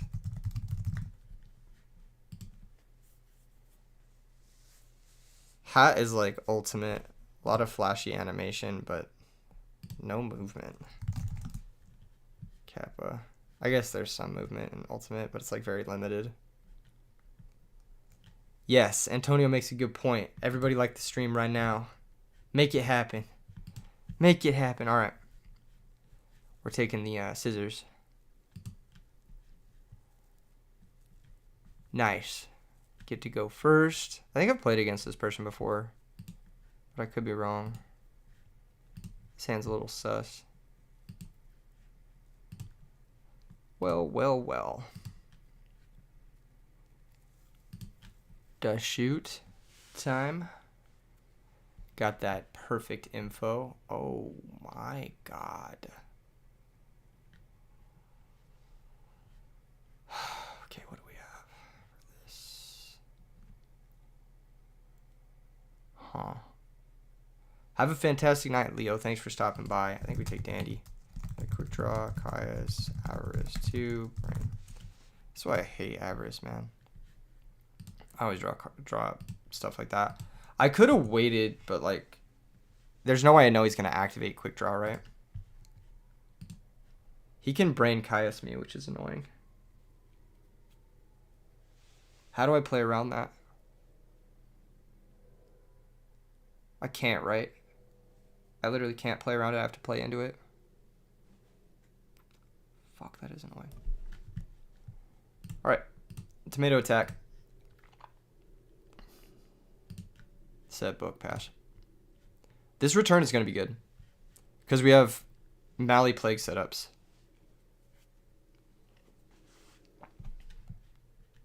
This return is going to be very good. It's probably how we're going to win this game. Here comes the brain. Perfect. As we anticipated, here's the Caius. Caius is going to target the old set. There's no way you target the new set there. I know about Brain Caius now. There's no way you target the new set. It's always right to target the old set there. Always, always, always, always, always, always, always, always, always, always, always, always, always target the old set there. I set this knowing that you would Brain Caius me.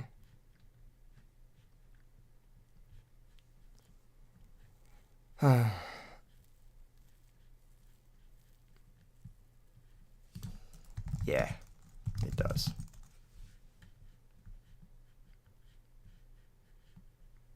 Passes the turn. We draw for turn.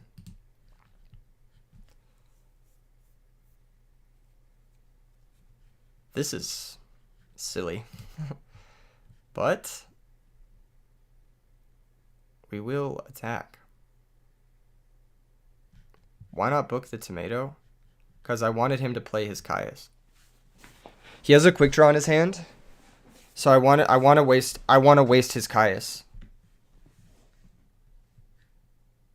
I wanted to waste his Caius.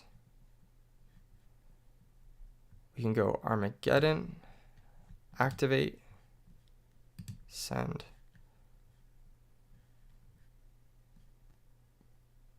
Plague. I think, yeah. And then we can bounce. I think we call target plague. I think we just go Yugioh. This is pretty straightforward. It's like realistically decent pressure. We'll attack and we'll take the Caius.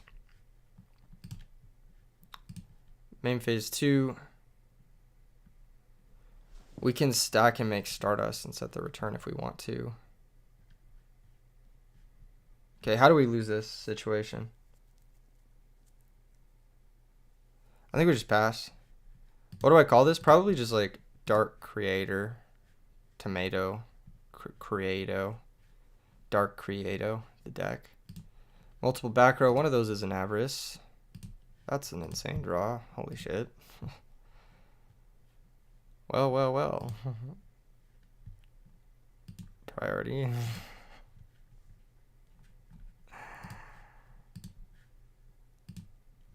Yeah. Chain threatening roar. Okay. Well.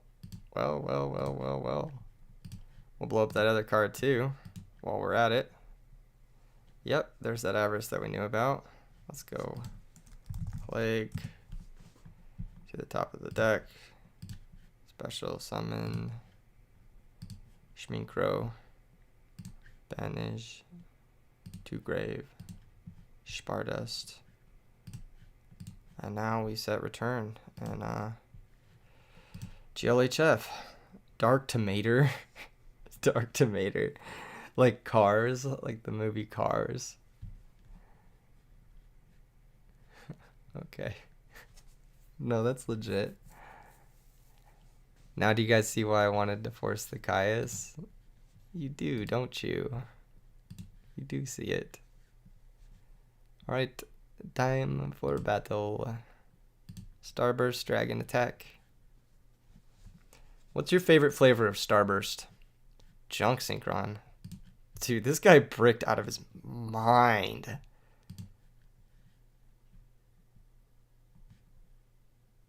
I mean, I'm not gonna go for it.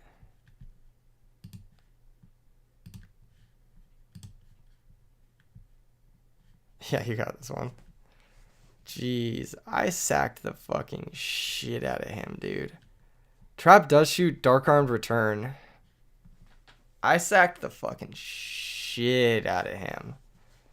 That was probably one of the luckiest draws I've ever had. Alright. And now we get to bring in the hatred. You like pink? Dude, pink is fire. I also really like orange. I feel like pink, orange, top tier. Red, bottom tier. Yellow is like fine. No, Carpath, you're just... dude, you're just wrong, dude. You're just wrong. You're just wrong, bro. You're just wrong. Bro, you're just wrong. He had fucking threatening roar. What did he mean by threatening? Dude, this guy has a lot of cards that don't want to contribute to good hands. He has Junk Synchron, Threatening Roar, multiple Avarice. What is the point there? Dark Spaghetti, that's based. Snake Nigga says, you are bullying him, E3. Yes, I was indeed bullying him with Trap Dust Shoot Dark Armed Return. I think this game is going to be much harder to pull off a Dark Creator combination attack, so we're going to side out one of him. I'm going to side out Giant Trunade because he's on Threatening Roar, which makes Giant Trunade much worse. I like Book of Moon still. I do like most of my trap cards. I do think that Return and Call the Haunted get worse. But Call the Haunted helps us set up for Vanity's Fiend. So I'm going to side out Return. I kind of want to side out a Tomato. I don't think it's that good in this matchup, but I'm going to leave him in just because YOLO, you know? Maybe Mind Control, Brain Control. Brain Control can come out. Maybe this is a matchup where we don't really want Mark of the Rose, Brain Control, but we are bringing in a bunch of stuff that wants that. So I'm kind of torn. I feel like the Soul Exchanges are a little bit better than these cards, you know? If he's playing Threatening Roar, then he must be pretty back row light, but I don't want to walk myself into a Royal Decree situation, you know? Maybe it is a Mystic Tomato. This is kind of a hard one to side for, I think. I think since we're going to be attacking the majority of the time, I can side out Gores too. That's how I'm going to do this. Need the Soul Exchanges? Yeah, I brought in the Soul Exchanges too. Alright, this is... oh my god. This hand is insane. Dude, I sacked this guy so hard. Oh my god. Ooh, okay. Mill the Titanial. Mill the Gores. Now I know when I game shot him, it's going to be real. What do you search for? Lila? Raikou. Perfect. Dude. Carpath says, could it have just been frogs with Pot of Avarice? We saw a quick draw Dandelion when we dust shooted him. So no. Are you kidding me? This hand is ridiculous. This hand is not fair. This hand is insane. I feel illegal. Like, I feel dirty. You know? I feel dirty.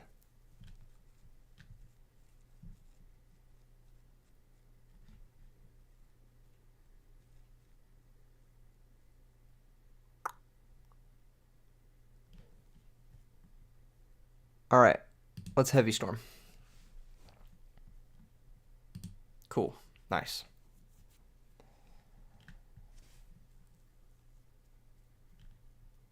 So if we mind control, we can set up Stardust, Armageddon, Dust Shoot. Okay. I kind of like that. We could also hold the mind control.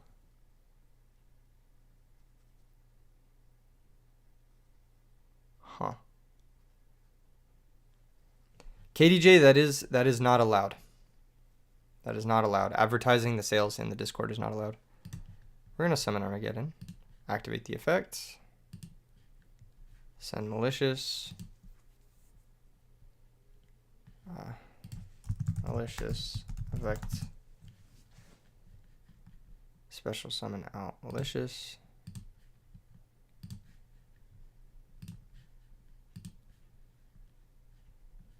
I'm going to E-Telly out Krebsons. Krebizes.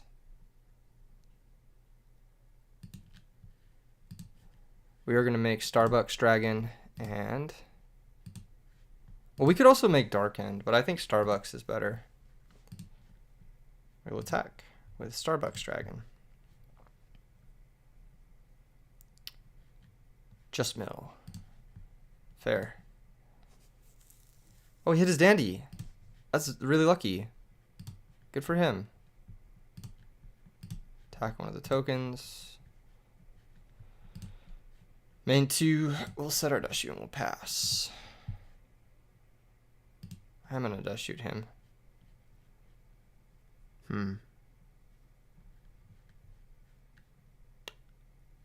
Yeah, on fire. He can Avarice though. Typhoon, Storm, Duplication. Avarice.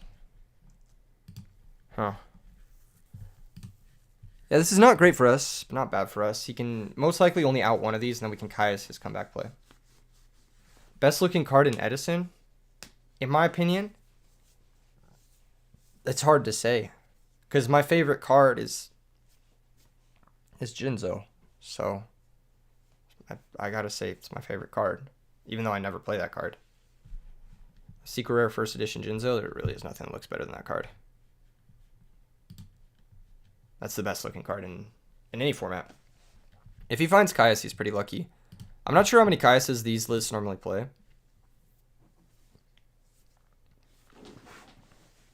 You know what? I hope he draws Titanial. Kappa. Just to like really solidify it. Cyber value. Okay. Machine dupe. Alright, that's pretty fucking good. He hit a machine dupe target. Ghost Rare, Black Rose, or Stardust? Maybe. I don't know. Like I said, I still think the best looking card in all of Edison Format is Secret Rare First Edition Jinzo. But that's just because it's my favorite card, so I have a bias towards it. Make a Jinzo Supreme deck? Why? It's not very good, unfortunately. He kind of went off there, actually. That was pretty cool from the opponent. Mark of the Rose looking a little silly. I'm just going to re-up on my attacks.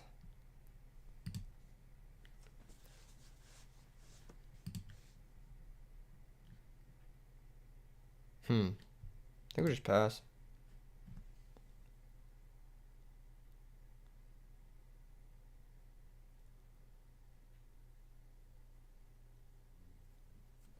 He has a billion cards. Even though we opened pretty nice, we actually are losing this game in terms of like card advantage. But he needs to deal with the threats. And he has Space Typhoon heavy, so he has 2 dead cards. He only has 6 real cards to work with. That's still good. You know, 6 real cards is still good. It's just not like, it's just not enough, you know? What's up, Gores? I was saying earlier, I'm going to be live streaming more. That's going to be happening more. Just more frequently in general. So, yeah, that's what we're doing. Ooh. That guy's kind of good. I think we're going to spend our mind control now. I just want to keep the pressure up. Okay, he's going to negate it. Wasn't expecting that, but we'll take it. Torrential. I also pretty happily take that. What do we search for? I think Lone Fire is our search. Lone Fire makes the most sense. And then we pass. Maybe I shouldn't have cited out my Dark Creator. His last set card is Space Typhoon. You're the only one that sent replays in the Discord server. Oh, I haven't checked. I'll check in a second. Live stream IRL duels when? So we're talking about getting some 8-mans going with the live stream setup pretty soon. Sets monster, sets whatever. Alright. Lone Fire time. Lone Fire Blossom. Activate. Activate. Mistish Tomato. Attack into the right go. Let's see it. Blow up my tomato. Okay, now we have 5 darks. One time for the fans, baby. One time for the fans. Please, one time for the fans. We're going to set this Book of Moon. I do want him to Typhoon this. Thank you. Very nice. Very nice. Very nice. Very nice. Can't even speak right. Okay. I need Prages in the chat. Prage. We need our boy. Consecrated Light. That's a cool card.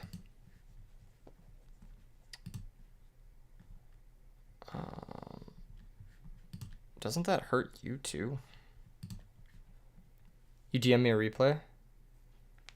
Oh, you can DM to me, yeah, too. That works. I haven't checked. I'm going to check in a second.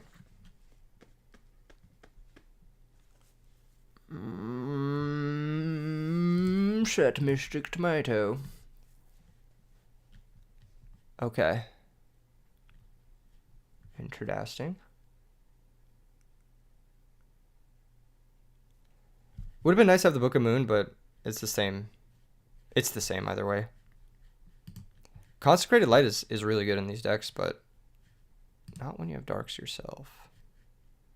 You should switch it to defense, too, in case I have a non-dark that I can summon here.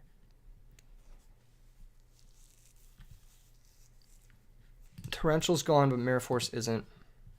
Oh, Mirror Force is gone, too. Well, shit. Give me that little guy. Gimme. Goodbye. 14 hundies, baby. Carpath says 90% of replays suck, courtesy of DB Randos. Yeah, I mean, you can still get content out of a sucky replay. I milked one of your replays earlier in the stream. Not a great one, but definitely a replay. It's not a great draw. Whatever. Let's see the bottomless. Okay. Attack with Caius. Threatening Roar. Somehow we're hanging in there. We're not quite dead here. Heavy Storm. That's fine. Flip Dandy. Summon Debris. Sack for Caius.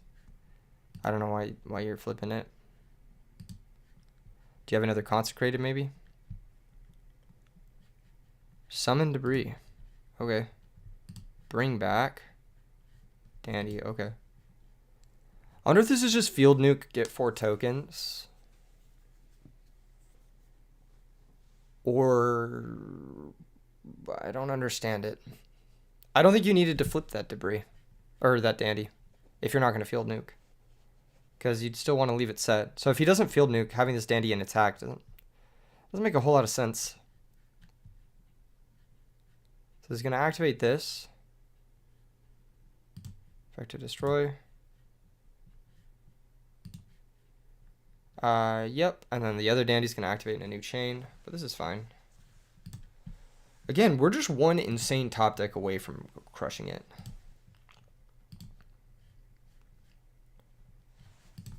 Yes. You do get 4 tokens.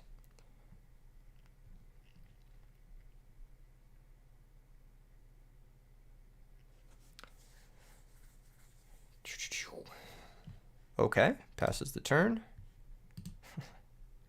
That's so fucking based.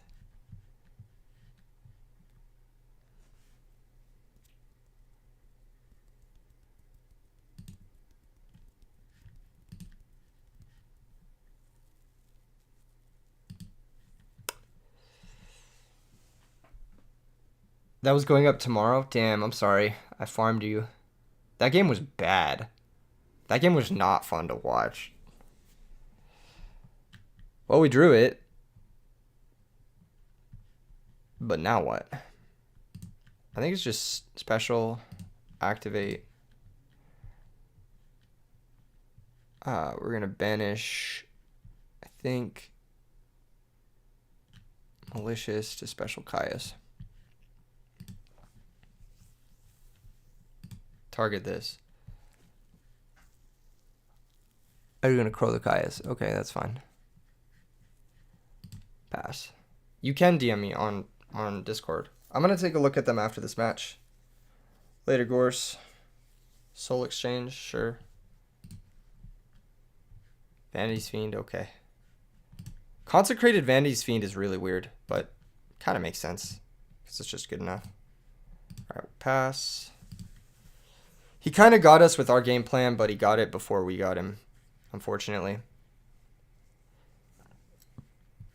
Double Vanities, okay. I don't really like summoning 2 here. You run the risk of losing to like Brain Control or Mark the Rose, but I sided those out, so it doesn't really matter. Yeah, we'll go to the next one. That was a close game. I think I could have waited on the Dark Creator, but then he would have just summoned Vanities anyway. So it's like, eh. I do need to have the Brain Control and the Mark of the Rose to out those cards. So I think I'm going to bring them back in. And I think I am also off Trag as well. The Dark Creator seemed really good too. Because like late game, it just gives us a bunch of insane bombs. So I'm thinking like maybe D-Prison, Dark Creator, we bring the tomato back. We're bringing him back, boys. We're bringing him back. And Brain Control. So we'll do these 4 in, and then we'll go out with like... Huh. That game was weird. That game was for sure weird. I'm going to cut 1 Caius, maybe. I don't know. It's a shame I don't snipe one of your Mojo replays instead. Yeah, the one time I tune in is when you're playing fucking whatever that shit is. Maybe it's less than this. Maybe it's just out 1 Trag, in 1 tomato, 1 Brain Control, 1 D-Prison maybe? D-Prison's not that good against Buck and Titanial though. I'm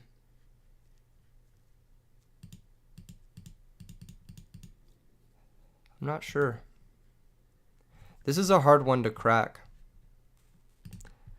I'm just going to swap tomato for Trag. We'll try that. This is a hard one to crack. I think we have like the tools. I think we definitely have the tools to win this matchup. Like we have the stuff. But we need to find it, you know. This is okay. The mind control has been kind of mediocre. I maybe should have used it on the Reiko last game. I don't know. This is awkward. Maybe I should have sided out a book.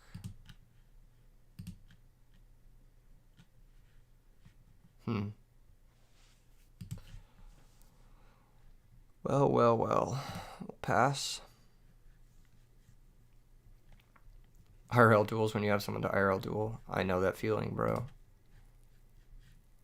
Okay.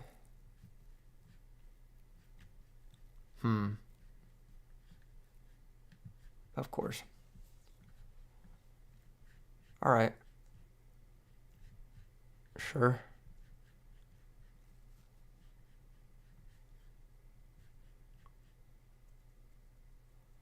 Now what? Charge now? Okay. If he grabs Raikou, he can make Road Warrior. Dude, this hand sucks. I probably should have sided out books. Now that I'm thinking about it. Bruh. Fuck off. I wish I could open like this. Holy shit. Alright. Yeah, it's going to be insane against us. Yeah. I think that's just game. I don't know what we could do. Kind of a tough one. Kind of a tough loss here.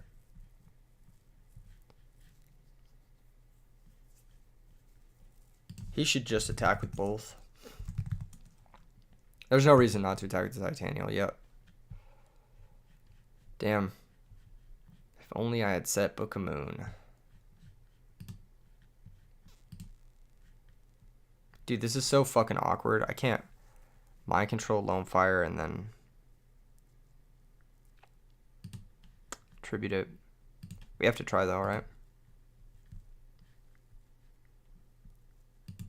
I should have maybe booked the Titanial. Yeah, no, this is just game.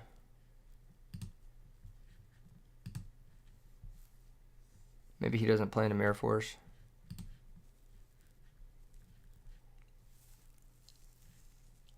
Later Asian with that. What's up, Silent Bandit? You just picked up dragons. Do you beat Fairy's Lightsworn with Drago? Yes. That's exactly what you beat them with. What do I side in and out? You can watch my video on it. Or any of my videos on it. I think that would help you a lot. I think we're just cooked here. He should have grabbed Dandelion. That was silly of him not to. Unless he has another Dandy, in which case, fuck me, right?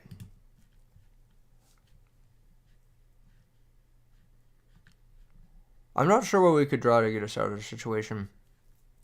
It would have to be Lone Fire first. And even that doesn't really do shit.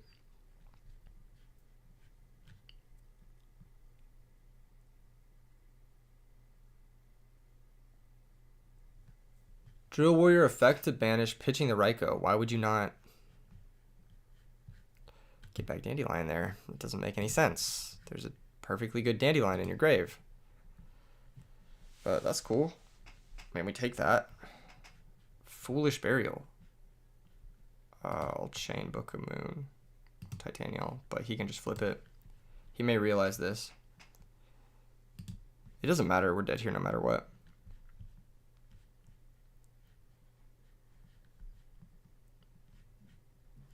He might not flip the Titanial. He might be like scared of Bottomless or something.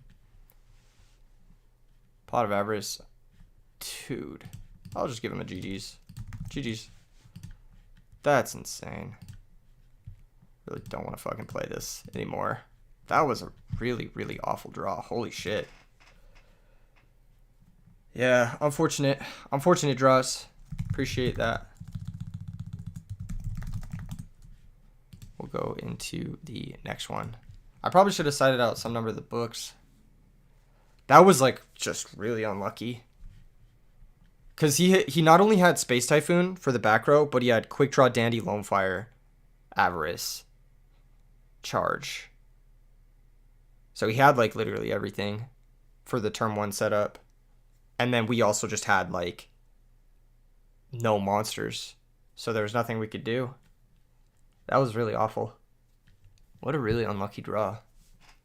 Alright, what now? What now? Replay time?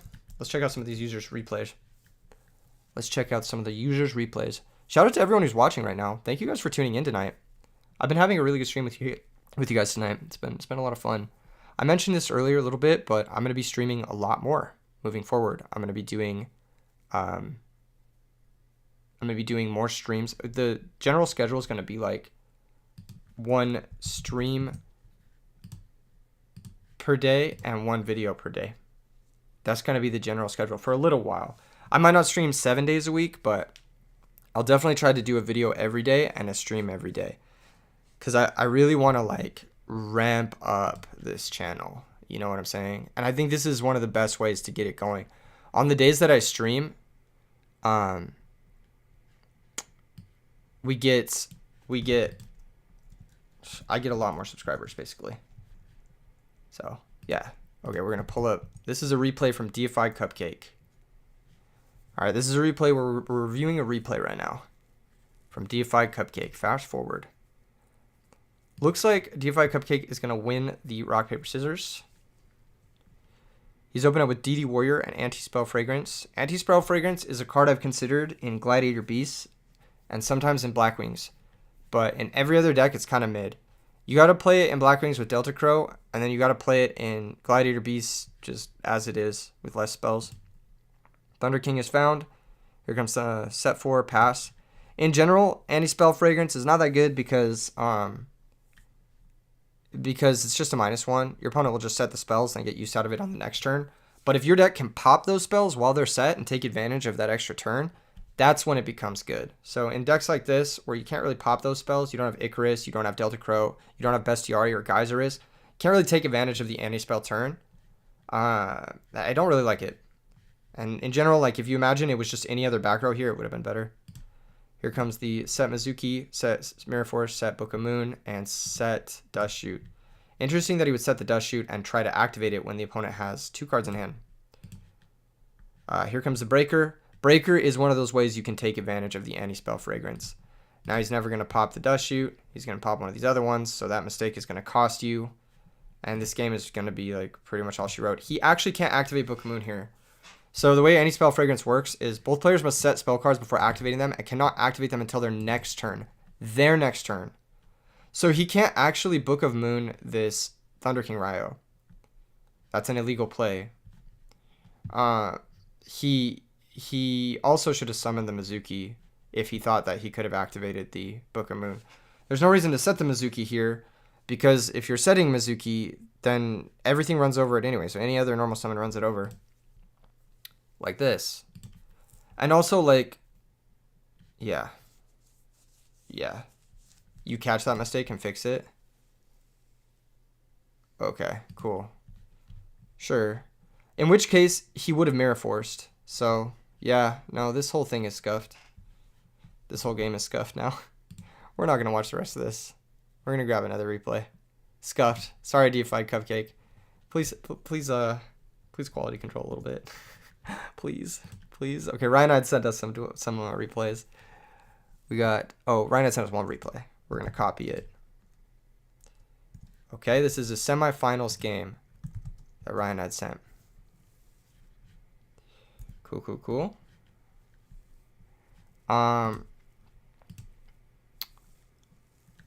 Yeah. Fast forward. Okay, Ryan's on machines. He's going second versus Diva Hero, and this is a semifinals tournament game against JRC XEs. High quality match. We got Diva Hero versus machines. First things first, JR XEs starts off with just set back row pass, and it's set torrential. Thank you, Deified Cupcake. I know you have the quality replays. I know you have them because you're a legend. You're a deck building legend. You're the one who invented the Infernity deck. But, yeah, just send me a more quality one next time. The Torrential Tribute set. How do you guys feel about this? Are you setting Torrential here? Yeah, I guess it makes sense. Okay. Here comes Gear Frame. Search Peacekeeper. I like that play. Very heads up play. You have the duplication. You want to get it live. Attack for 18. A little bit silly now that the Gorz is kind of stuck there, but yeah, this is awkward. This is awkward because you're pretty much like You're like awkwardly forced to torrential the gear frame. Yeah. Pass turn. Says back row, passes the turn. Jeez. Don't even want to commit. This is a pretty bad hand. Since I see the Book of Life, that means he's not playing Gilman. Or there's a very good chance JRC is not playing Gilman. In which case, this hand is terrible. Like, this hand doesn't do anything. Like, this just straight up loses. This is going to be second gear frame? No, Peacekeeper. Okay. Duplication. Grab 2 more Peacekeepers. Does Tornado. On the summon, chain torrential. On the summon. Ryanite doesn't compulse his gear frame. That's fine. That's fine.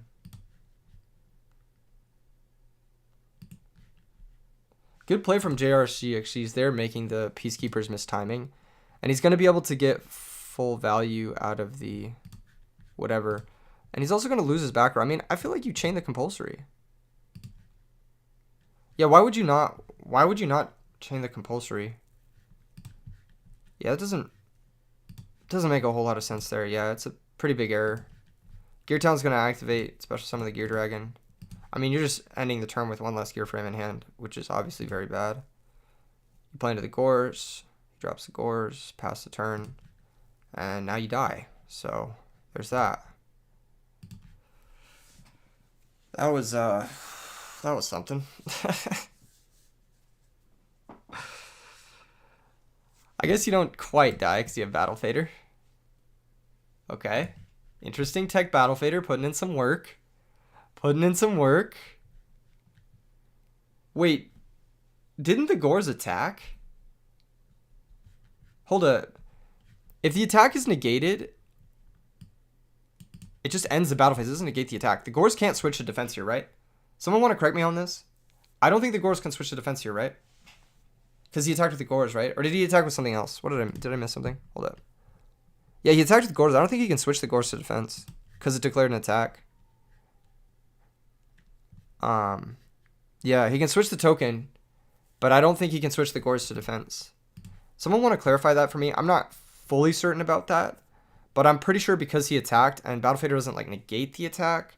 And I don't even think even if the attack is negated, can you switch the monster? 'Cause I think you still have to stay. He switched the Gores back after he realized. Okay, yeah. Okay, cool. Yeah, I just wanted to make sure that was the case. Searches for Machina Force. Okay, you don't have Fortress though, so I think it's better to get that guy first. Yeah, you don't have Fortress, so yeah, this game is really, really scuffed. Holy shit. What? Okay. Set is gonna grab the other ancient gear. I mean, you can equip, you can trade the gear frame for the token, which is pretty fucking good. And you can attack over the Gores, which is pretty fucking good. And then you pass. Here comes Evil Guy. This can make Brownick, because he doesn't play the thing. He can bounce both your ancient gears. Yeah, if you just grab Fortress, yeah, this game is different. The Battle Fader is really cool technology though. Holy shit, yeah, that is so awkward. Not only would you have had that extra gear frame, but you would have also had the Fortress. So those 2 misplays definitely cost you this. You didn't even look at your great... gosh. Okay, now this is tough. Yeah, now he has the tomato. That's going to be really hard. I mean, you can kill over the tomato with your limiter. That doesn't do anything. Okay, summon it. It like forces a discard. You have 1 turn to draw out of this. And you have very few draws out of this. Wait, why did you concede? Oh, because of the call. Okay, yeah, that makes sense. That makes sense. Yep. Insane. What a punt. What a punt, dude. If you just grab Fortress. Fuck, man. Yeah, that was really bad. That was really, really bad. Okay. It's okay, though. You untilt yourself. You find Grand Mole. You have Does Shoot, which is pretty solid. You have Typhoon Gear Town, which is pressure. And then you have Regeki Break Compulsory, which is more -1. So you have a lot of -1s. Gear Town's technically a -1. Compulsory and Regeki Break are -1. So maybe you can find a way to piece these -1s into a tempo kill. You just set 2 and pass. Opponent's going to go for nothing. You Dust Shoot. Now you have perfect info. So you know about the Gores. You know about the Cider. You know Dust. Bottomless return is set. Yeah, you can't play the Cyber Dragon. You know about it, so you just pass. He sets the thing, he passes. You can actually summon your Grand Mole and just start beating his face in if you want to. You don't. Which, why not? Why didn't you summon the Grand Mole and attack? You scared of Gores, I guess? So he dusts your compulsory, and then he drops Gores? I guess. I don't know. I don't know about that one. Mind Control. Interesting choice. That's because you have the Cyber Valleys, right? Okay, so you don't have a Cyber Valley, so that's not really going to do it right now. Grand Mole keeps his monster out of play, which is really nice against zombies. You need to keep their normal summon out of play. You set the Regeki break. So now you have 3 back row. You're kind of obfuscating his Dust Tornado. He finds another Dust Tornado, though. He can summon the turtle and attack. You just take the 12. He should have done that last turn. You find Terraforming. Why would you Typhoon the old set? Bro, you knew that was Dust Tornado. I guess you're trying to force the dust on one of your back rows and then you chain one of them? But what are you pitching to Regeki Break right here? Mind Control?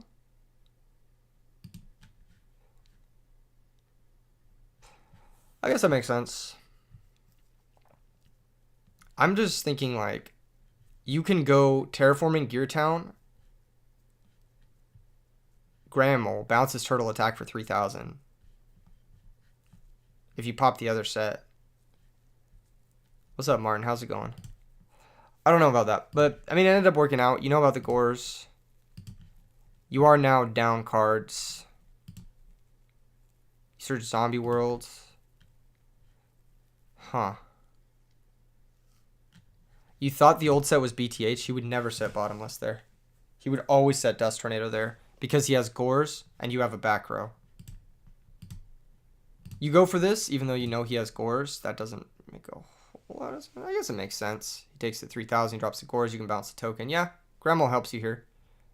Main phase 2, Zombie World. So that's going to cut off the Cyber Dragon. It does make his cards a little bit more powerful. Silent Bandit says, can Gear Town miss timing? It can. If you destroy it chain link 2 or higher in Edison format. Here comes Turtle Crash. This can grab Mizuki in defense.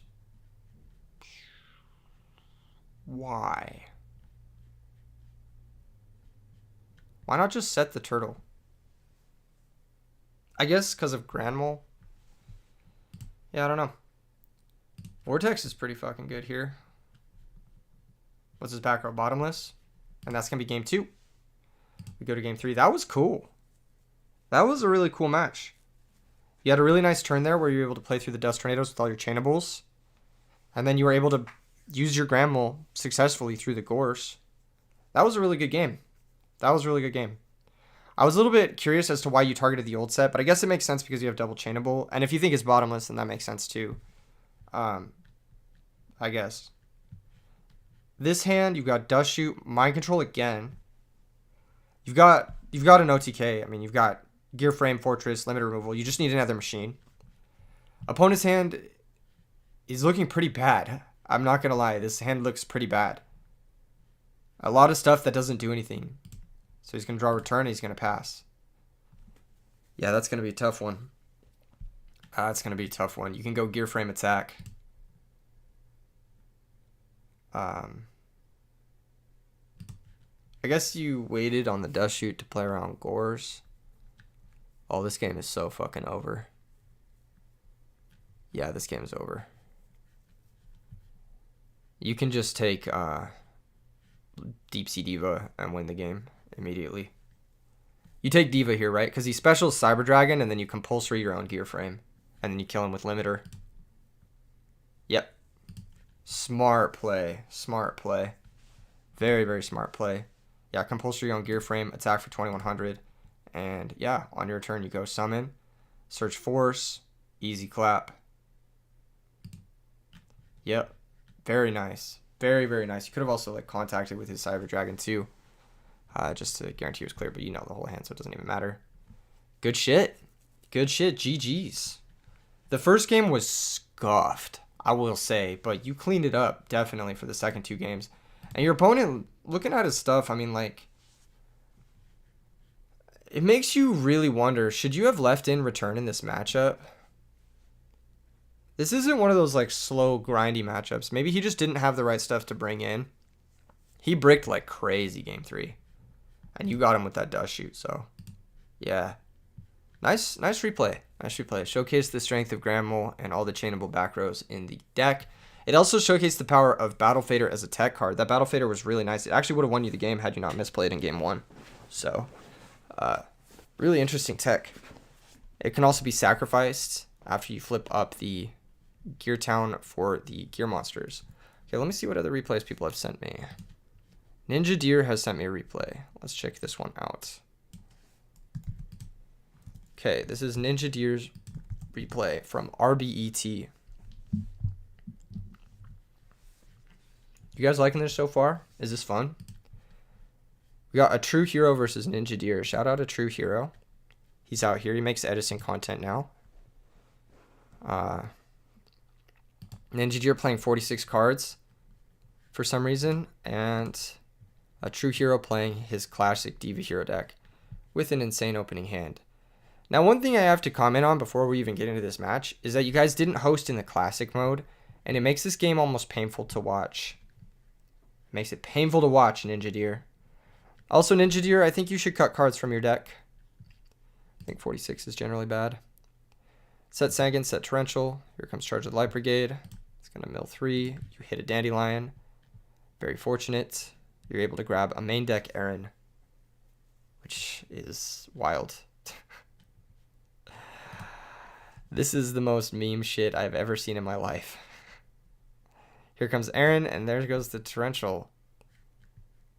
I can't say I agree with summoning the Aaron there. Before flipping the hamster, at least. But, hey, here we are. Here comes Future Fusion. That Legacy of Yada looking a little sad. Might have wanted to activate it last turn. So you could at least get 1 card deeper to an actual piece of interaction, but I think you die right now, right? I think this is game. What the fuck? He's not going to go for Miracle Fusion. He's not going to go for Diva. He's not going to go for... Fucking okay. Let's play conservatively. Here comes Machina Fortress. There's a Bottomless. Here comes Legacy. Here comes Gear Frame, Search Fortress. Here comes the second Fortress. Fortress Crash with Stardust. Pop the thing. Attack for 18. Pass the turn. Treeborn comes back. Plague gets activated. Here comes Diva. Special Summon Gilman. What is this? Bryonic. Bounce the Gear Frame. And Miracle for game. Yeah, that's an OTK. Okay. Very nice. Very nice from a True Hero navigating that situation. Here is the DD Crow now brought in. Again, I don't like siding in DD Crow against the Diva Hero decks, but he did have Plague, so DD Crow makes it a little bit better when they have Plague. Searches Future Visions, Gear Town, set, grab Ancient Gear Boy, activate Future Visions, summon Minefield Driller, banish it, activate the effect. This is kind of cool. Add back the Gear Town. Cool synergy. I like that synergy. That is neat. Now, you don't want to summon Ancient Gear Dragon in this zone because they can summon their Relinquish Anima in the zone and steal your Ancient Gear Dragon, Kappa. Please, for the love of God, host in Classic mode. Oh my god, it's tilting to watch. Set's Pulling the Rug. How does this work? When a monster activates. Okay. So it's not going to trigger on Future Visions. Actually, Future Visions will chain block this, I think. No, it won't. Because it's mandatory. So it'll be Chain Link 1. Bronx Yordle. New person to Edison, loving the videos and deck profiles. About to enter your first tournament on Sunday with Quick Draw Dandy and hoping to learn a lot more about the format community. Okay, one thing I want to plug. DM him to me on Discord, Levi. One thing I want to plug is there's actually a Black Rose tournament coming up. Hold up, everybody. A Starlight Black Rose tournament. Battle for the Black Rose Dragon. Have you guys heard about this? It's in New York. It's supposed to be a really big tournament coming up. I'm going to pull up the Facebook event for it right here. I'm going to drop it in the chat. It's at Collector's Emporium. So far, there are 30 people interested. Starlight Rare Black Rose Dragons are going for about... How much are they going for? How much is a Starlight Rare Black Rose Dragon going for? Like, I want to say $800 to $1,000. So, yeah, this is definitely a something that's worth checking out. If you like Edison Format, if you want to play it, it is in I think it's in the New York area. Friend of the stream is hosting it. Let's see, what does it say? Format will be the Edison Format based around 2010 ban list from Edison, New Jersey event. Please note that we need 30 people for the Black Rose to be given first prize in addition to cash prizing. So it's not only is it a cash event, but you also get a Black Rose Dragon on top of it, which is insane. Very, very high prize pool. Definitely worth going to check out. First place will get the Starlight Rare Black Rose Dragon. Second place will get $200. Third and fourth place get $100. This is an example prize payout at 40 people. At 30 people, slightly different. At 20 people, slightly different. But yeah, definitely go check this guy out. Check out this tournament. Friend of the stream is running it. And a Starlight Rare Black Rose Dragon is like one of the coolest cards you could possibly own for Edison Format. So definitely worth checking out. Okay, back to the replay. We got Future Visions active. We have Ancient Gear Boy in play. We've got a Pulling the Rug set. What else does a true hero want to do here? He just wants to set a bunch. He's going to go Deep Sea Diva, Diva, Chain, bring out the Diva, pass the turn. Minefield Driller's going to come back. Nothing's going to get played. Going to attack the Diva with the Ancient Gear Dragon. I would have attacked it with the Minefield Driller, honestly, so you could deal 3,000 damage. There's no reason to attack with the Ancient Gear Dragon over the Diva. You're just missing damage. Total misplay. I think you remove the Future Visions for no real reason. Honestly, I would have left the Future Visions in play. But hey, here we are. Yeah, I guess they don't get the Diva back. But at the same time, search malicious, brain control. No, what the fuck? Hold the fuck up. Why are you not brain sack for Mally first? Oh, we already summoned Stratos. That's right. I'm just smoking crack. Grab back the Future Visions. Phase 2 pitch. Bring out the Machina Fortress. That's going to get bottomless. Gear Town's going to activate. Here comes the Ancient Gear. Attack over this. Attack for 3,000. Activate Future Visions. Set Dandelion. Here comes the brain control now. Crash. Special. Sack for Mally. Doesn't summon it and attack because he's too low. Doesn't get the draw. Draws Gilman. He's going to get destroyed. Dandelion's going to happen. Call the Haunted is set. Call back Kuraz. Pop the tokens. Draw 2 cards. Knock the Mally. Attack the set Gilman. Set Windblast. Pass. Here comes Allure. Banish the Gores. That deck dev is really silly. Why is that in? Does anyone know why that's in? I don't understand. Can someone clarify why deck dev would be in this matchup? Pardon me. All right. Your hand looks good. You have knock and you have damage. And that's exactly what's going to happen here. Yep. Take the Gear Frame. Knock. Gear Town. Set. Future Vision's going to shut off the Catastrophe for the comeback play. Set Hamster, pass the turn. Here comes Diva, bring out Diva in defense. Set Miracle, pass. Here comes Flip Hamster. And you drew the Gear Frame for game, pretty much.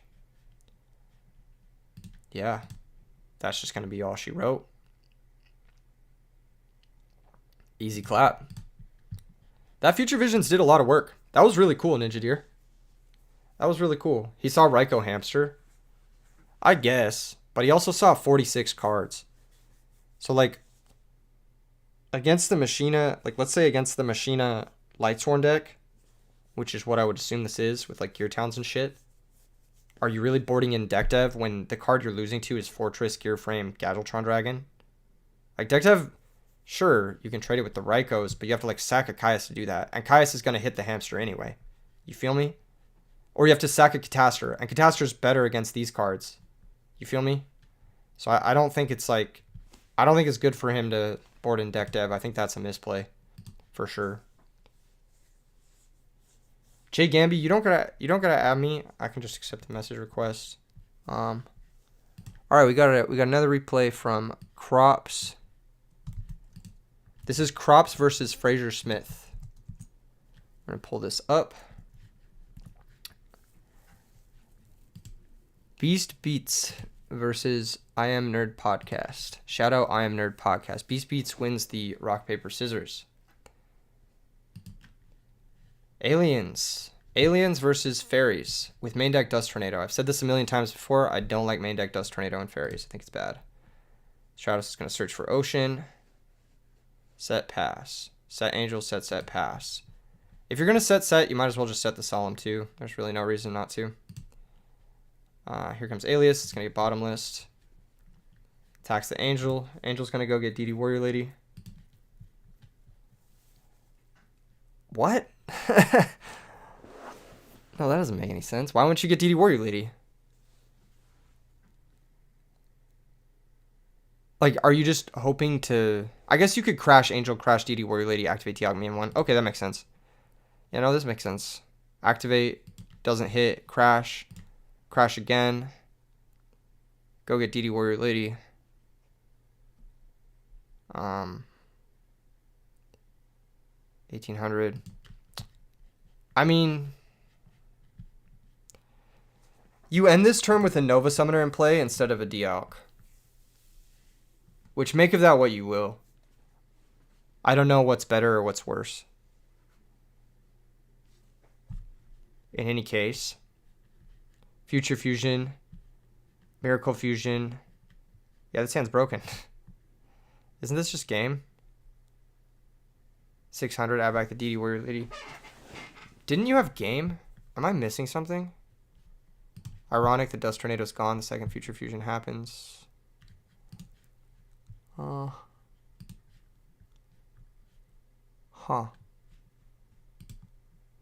Sets DD Warrior Lady, passes. Fiendish Chain. What a weird choice. I guess Fiendish is good with Golgar. Normal Ocean, attack directly. Huh. Alchemist. Fiendish the Alchemist. What? Oh, I guess you didn't want to get your Ocean back? I don't... What a strange game. What a strange game this has been.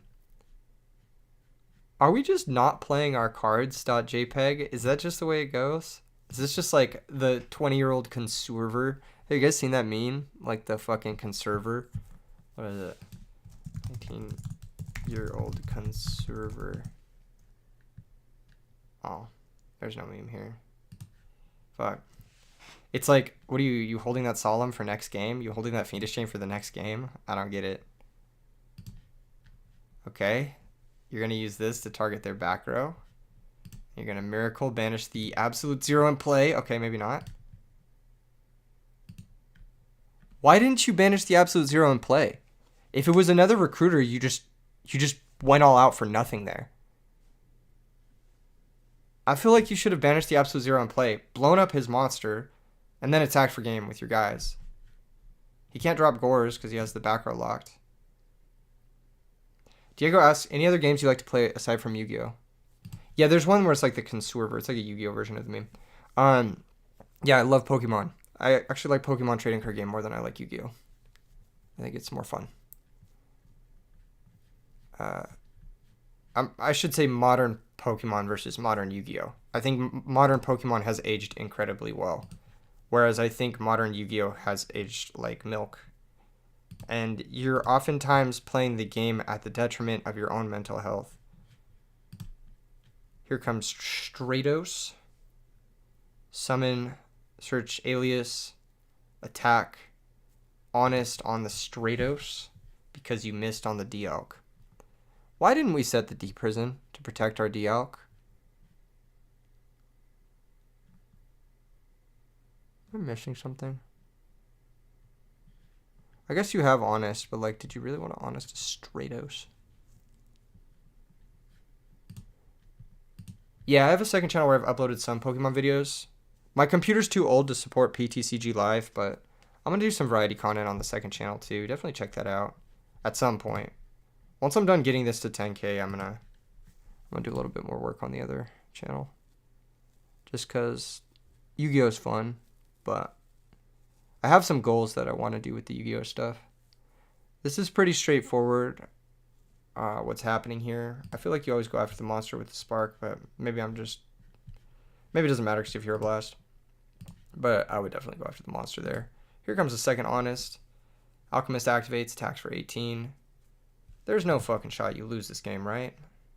You don't lose this game, do you? Okay, attacks over the Alchemist. There's the Honest. There's no way, right? Swords of Revealing Light, that's based.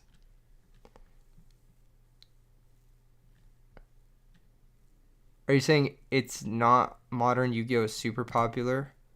Modern Yu-Gi-Oh is hard carried by the content creators, it feels like. There aren't really content creators for Pokemon the same way there are for Yu-Gi-Oh.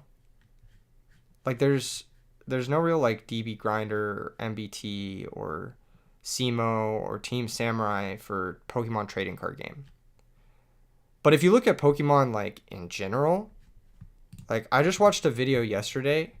It was like Wolfie Glick's, like, is it Wolf Glick? I'm not sure how to say his name. But it was like he won the biggest Pokemon tournament ever. And the video had like 1 million views in like a day. It's like not even close. Like you're comparing like it's a different industry. Yu-Gi-Oh is like it's different. Now I think there's some interesting stuff to be said. We'll talk about it after this replay. YCS attendance is through the roof. Is it? We've had bigger YCSs than the 250th. When is that tourney at PPF? I don't know what PPF is. Is that the Black Rose tournament? PPG? I don't know what that is. Anyway. Great Ball versus Capturing Aroma should be a video. You would watch it 100%. Why would you? I guess you kind of have to, right? Special Christia, add back Honest. Weird. Okay, passes the turn. Miracle. Second Oppression gets used. Here comes Dimmalk. He's going to Hero Blast that. Attack for 19. Set. Here comes Christia. What the fuck? There are 4 fairies in the grave. Ugh! Breaker, pop your own oppression. Special Christia. Ugh!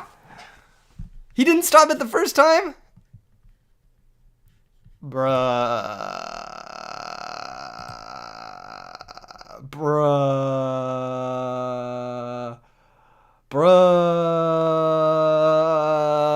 You have to make a play.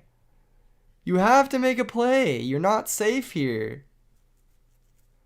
Yeah, exactly. What was a video game player? Exactly, Ash. No, you're absolutely right. But I'm saying, like, if there was content for Pokemon, and if there was a viable online platform that wasn't PTCG Live, and there were personalities behind the game, it would dwarf Yu-Gi-Oh! And it wouldn't be close.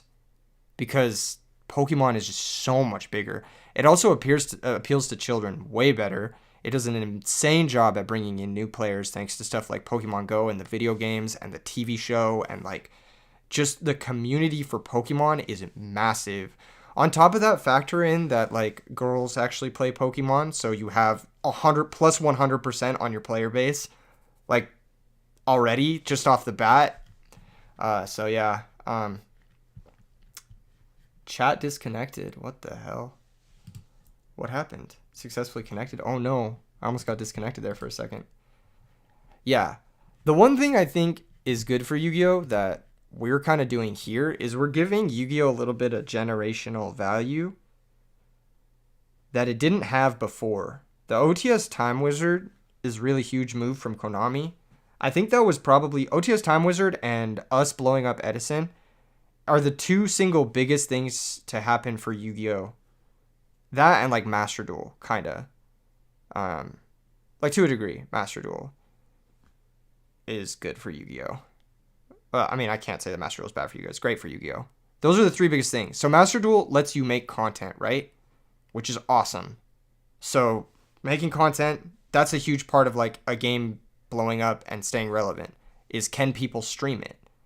And if they can't stream it, then your game is not, it's not going to matter, right? And then Edison is good because it gives the game generational value. Like it hits the disenfranchised players that were leaving, and Edison is much more new player friendly than what was I saying? Oh, it's much more new player friendly than the game. It like gives the game a new player friendly. Master Duel is not new player friendly.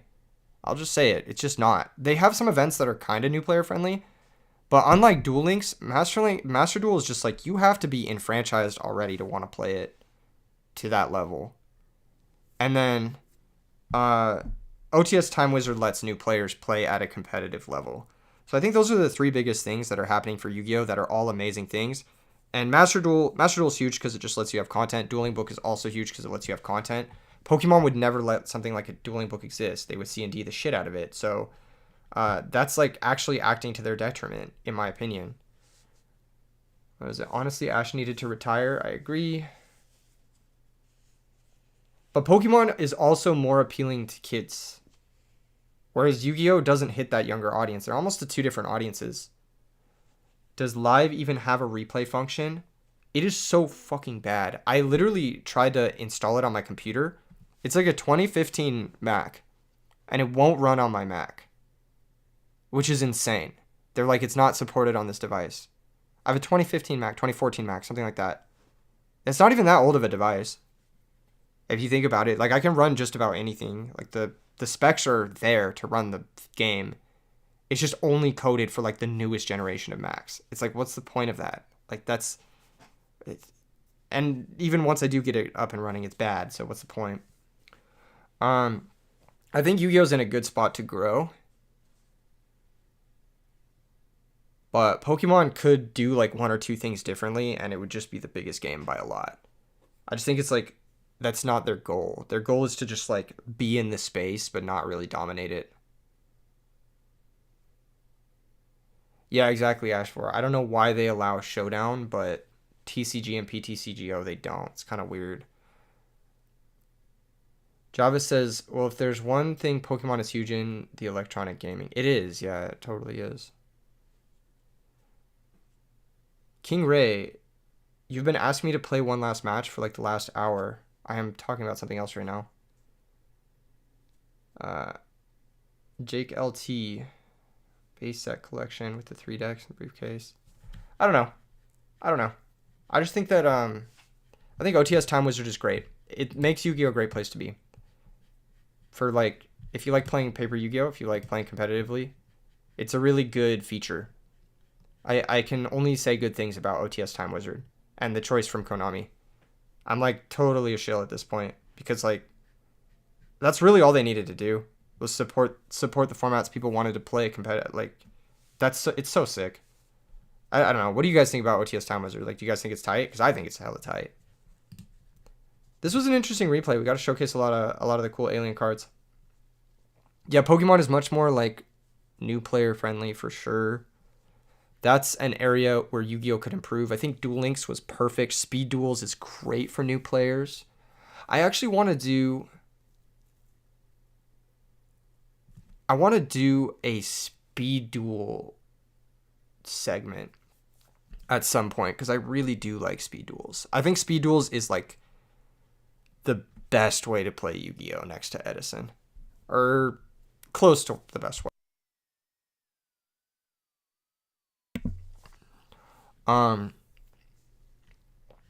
You just waiting for Master Duel to get Edison support?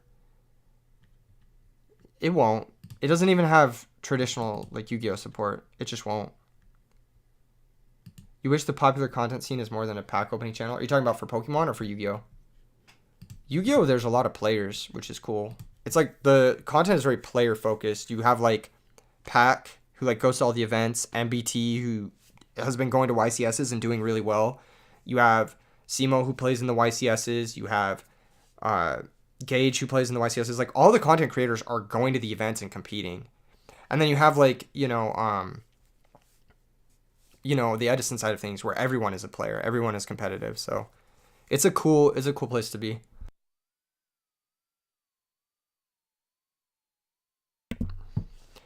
I think Goat is fun to teach new players, but it's also a deterrent for new players because the scene of people who play it religiously are really elitist. And Edison suffers from that too a little bit, to a degree. I mean, any sort of like niche scene is going to be elitist to some degree. It was just exceptionally bad. Dude, I agree, Kevin. Thank you so much for the super chat, dude. You've been throwing those out. I really appreciate that. It means a lot. Yeah, the speed duel rarities are sick. Let's go ahead and check out some of these other replays that we got sent. We have a replay from the Reaper Incarnate. He sent us a replay. Let's pull this up. Goat keepers. Yeah, I know. I agree. That's a great way to put it. That's super funny. Yeah. I don't know. Okay, super solar nutrient plants versus light sworn. Interesting. What's up, Goats Art? Nice to see you, bro. Thank you again. I gotta give a major shout out to Goats Art. I met him at the YCS. Super cool dude. Can you send me a Monster Mash replay? Feel free to. DM me on Discord. Alright. 1-for-1. This hand's insane. This hand's really good. Right? Yeah. This hand is good. Interesting. Huh. This was terrible. This was the what? Hold on. Let's reassess this situation. Let's reassess. Let's start over.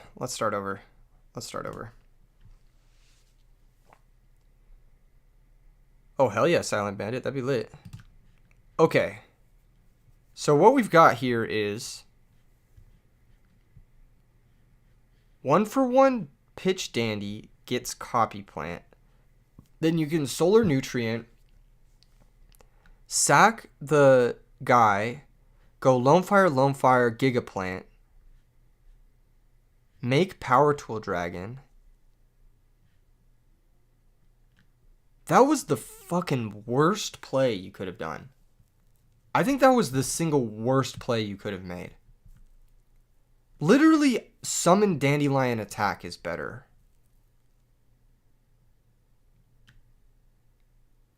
You could even normal summon the Gigaplant. Wait, no. This is a full combo. You have a full combo here. What the fuck? Okay, hold up. So you 1-for-1 pitch Dandelion, get Copy Plant, get 2 tokens, Solar Nutrient, grab Lone Fire, Gigaplant, normal summon Gigaplant, special summon out Lone Fire grab Titanial, synchro into Power Tool Dragon, search whatever the fuck you want to search, and then you end with Titanial, hella tokens, Power Tool Dragon, and then you just win. What? Like, I don't think I could try. Okay, let's try to make a worse play. 1-for-1 pitch Gigaplant, summon Copy Plant,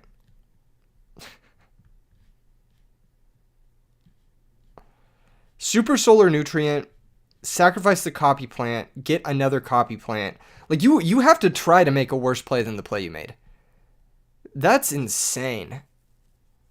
That is a really, really, really bad play. Yeah,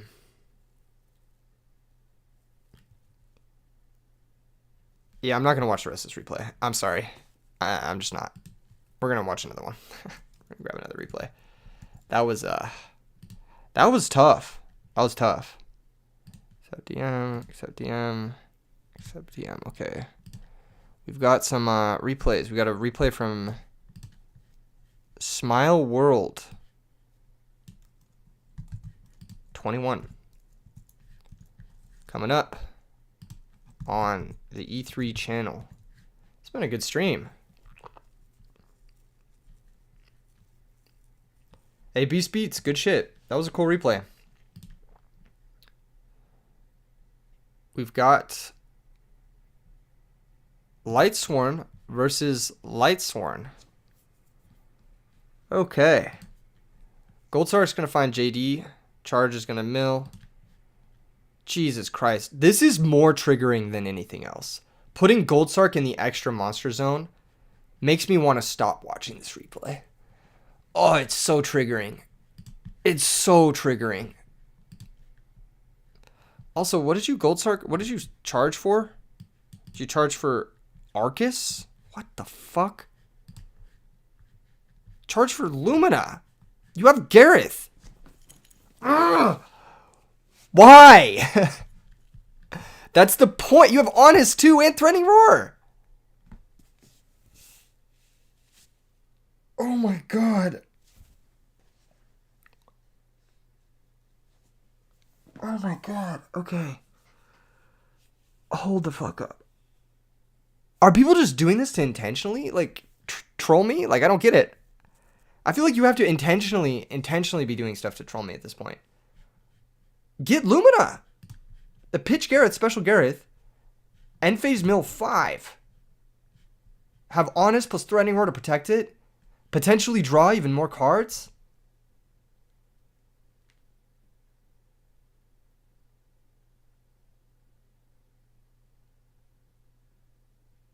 MQS says Lumina was up his sleeve so he couldn't search his deck. What the fuck? And you don't even set the Threatening Roar. Isn't that the whole fucking point?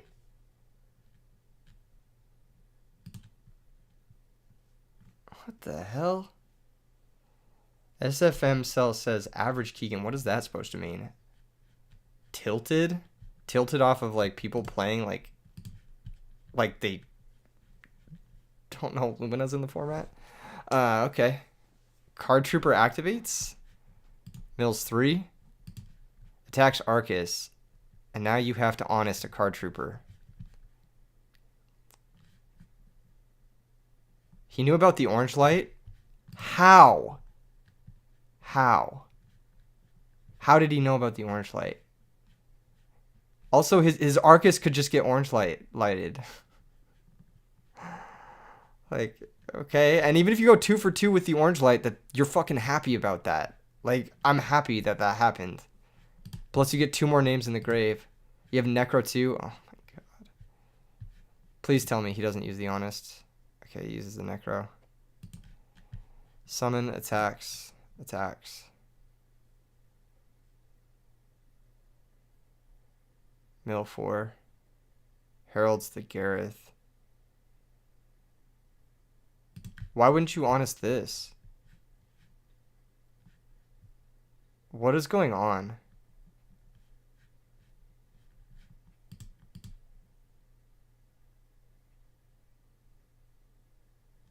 Doesn't orange light target? It doesn't target. It just negates the effect and destroys it. What is going on, man?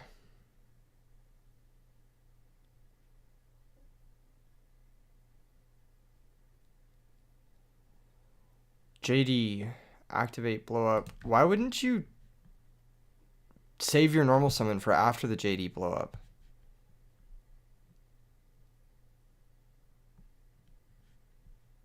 Am I like... Because you win the game. Like, you win the game if you JD blow up and then summon the... And then stack for play, and then...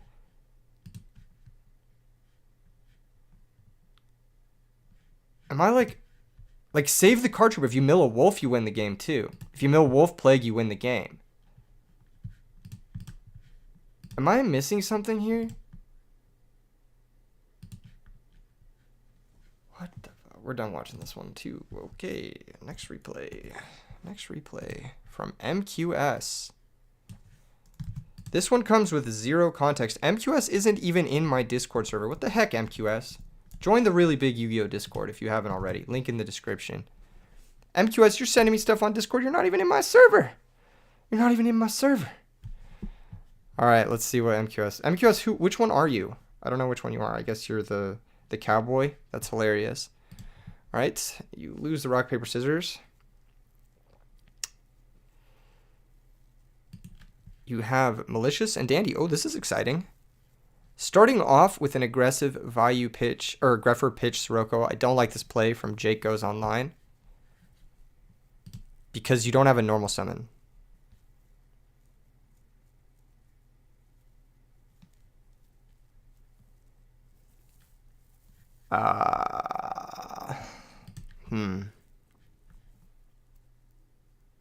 How do you guys feel about this?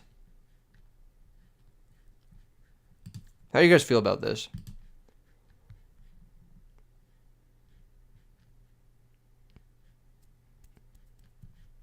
Would you pitch your special that, or would you save the Sirocco? I personally would have saved the Sirocco. But maybe not, I don't know.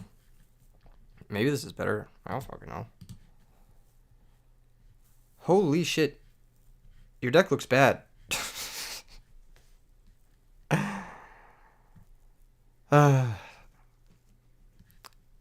Yeah, okay, why did you set Dandelion? You need to summon Gorge to play this game. Opponent's going to set their card before doing anything. That's interesting. Alright, Dandelion's going to activate. Here comes the Cold Wave into the Caius, banish the Armed Wing. Very smart. Attack over the Greffer. But now what? He cannot play cards because of Cold Wave. He cannot set cards because of Cold Wave either. Okay. It's going to be one of those games. It's going to be one of those games. Yeah, I probably should hold Sirocco. All right. Pitch special. I kind of like this. I don't like this. This is wrong. Why did you sack your Caius? You have malicious. That's the point. That's the point of malicious. Banish the malicious, special summon that, sack the quick draw on the malicious, then attack for fucking 50 million damage. What? Ugh. Okay. Deep Prison. Negate. Take 23. Pass the turn. Set. Pass the turn.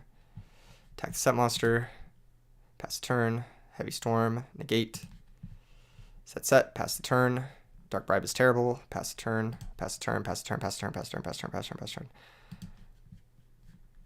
What's hilarious to me is that he has a value in the grave and there's a Light and Darkness Dragon in play, and it's just like, he could have just saved the fucking Sirocco. Am I the only one who like is thinking back to that play? Am I the only one who's thinking about that? Okay, never mind. Here comes 18, Burial, Negate. Yeah, I mean, just attacks. Why didn't you summon another monster? Why didn't you summon Sangan and go for game? You literally had lethal. Okay. Next game. We're going to watch it on fast forward. I'm so sorry, guys. I'm so sorry I'm subjecting you to this. Monster Mash. Hype. We get to see the mash stuff happening. Here comes Gallus, Mill Malicious. Going to deal 1,200. Really strong start, actually. I like this. Gallus attack. Pretty good. Sets the Merchant. I actually like this a lot. It is very easy to get lost in the sauce and try and Cyber Valley this Gallus or Debris Dragon, make a Synchro. But I like getting the Merchant online ASAP. I think that's the smartest play for this deck. Here comes Shura. What is he? He attacks the Gallus, special summons the value. He brings it in defense. You should always bring it in attacks, just more damage. This is going to Merchant, activate, mill a bajillion, and grab Foolish. What? What does Foolish do in this deck? Okay, so on your turn, you can go Mally, level eat the Mally. No, you can't because you have 2 Mallies in the grave. Okay, so you can't... You have no debris targets. You can Foolish a debris target.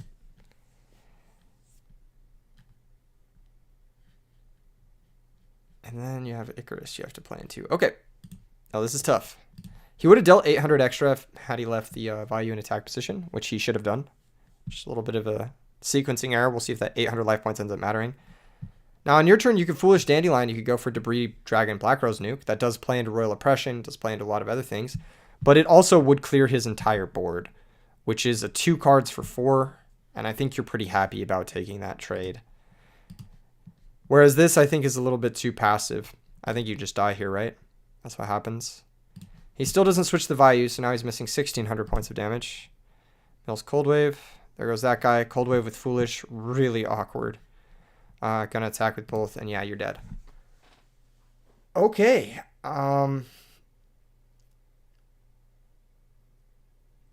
right. Game 3. Foolish Treeborn. Okay. What are your other foolish targets?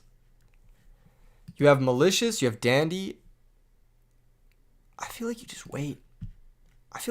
You're kind of giving your hand a little bit too much. Sure, if you draw Cold Wave, it's better to have played the Foolish Burial. But I feel like you should wait on the Foolish Burial because you can send Dandy or you can send Malicious.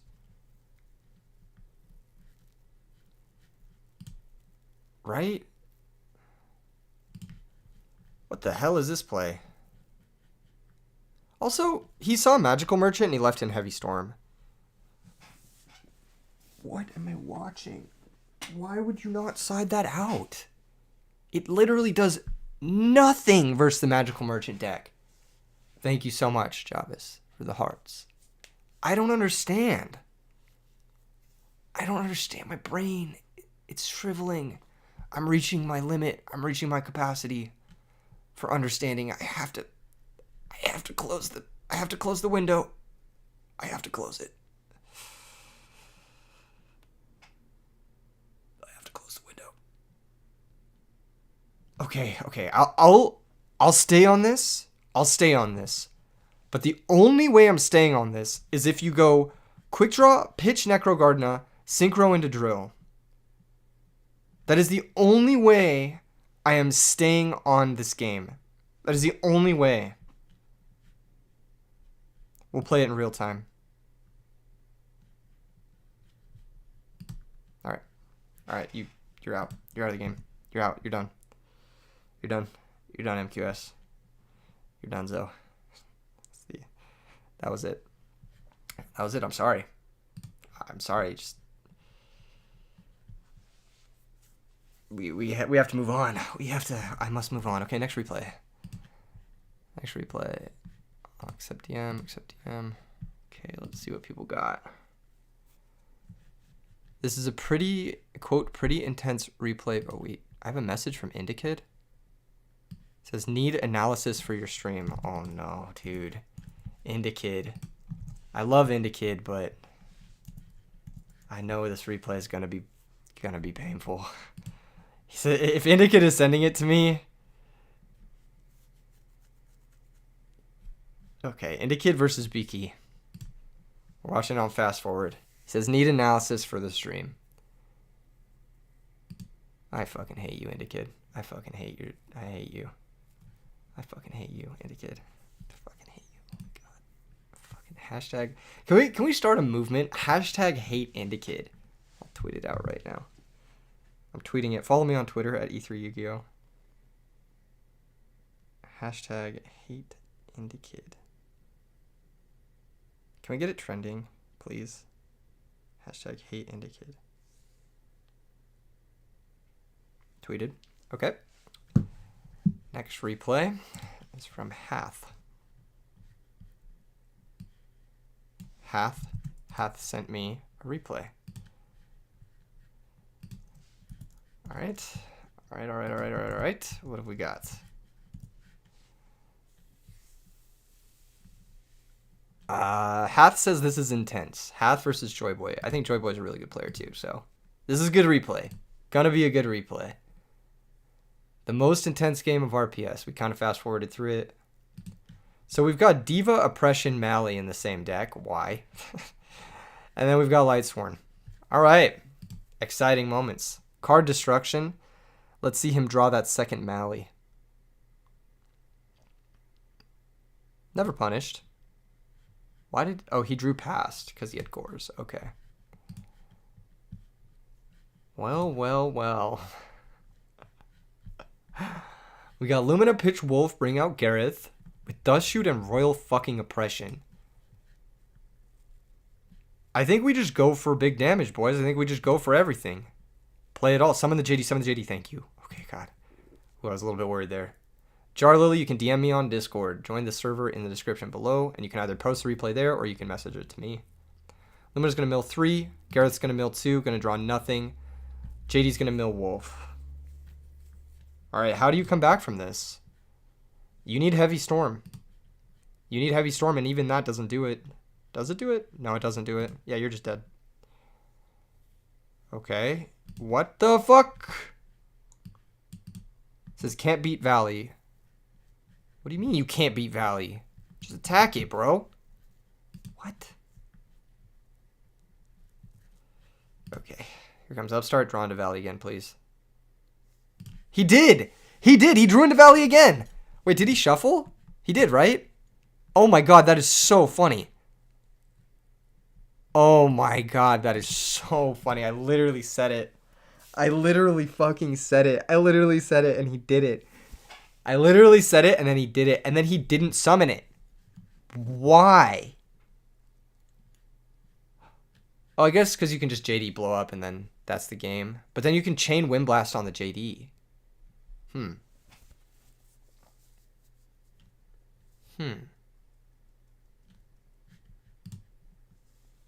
Sangan Crash Search Dandy. Special Dark Arm, get Oppression. I guess he didn't know about the Oppression too. Okay, here comes JD blow up and that's game. Alright, cool. Awesome. Chain Reckless, Chain Wind Blast. Okay. Maybe it's not game. Maybe it's not game. Maybe we have some stuff. We have Torrential, folks. We have a game. We have a game. We are locked. We are draw locked. And JD's going to blow up the token. And Wolf. No, what are you doing? Where's your Wolf? How many Wolves do you have? Oh, they're all gone. Okay. Foolish Plague. Special JD blow up. Oh, he didn't summon the JD. He's just waiting. Sets Hamster. Here comes Caius. That's weird. I would have JD'd and gone for game. Did he know about the Torrential? Can someone confirm or deny whether he knew about the Torrential? He did, right? That's what he saw off of Trap Dust Shoot? Okay. For sure. Stack for Plague. Summon Jane. Synchro to Goyo. Goyo take. But you can Mind Control. Synchro into Starbucks Dragon. Attack for 25. And now you're just crushing. Wow.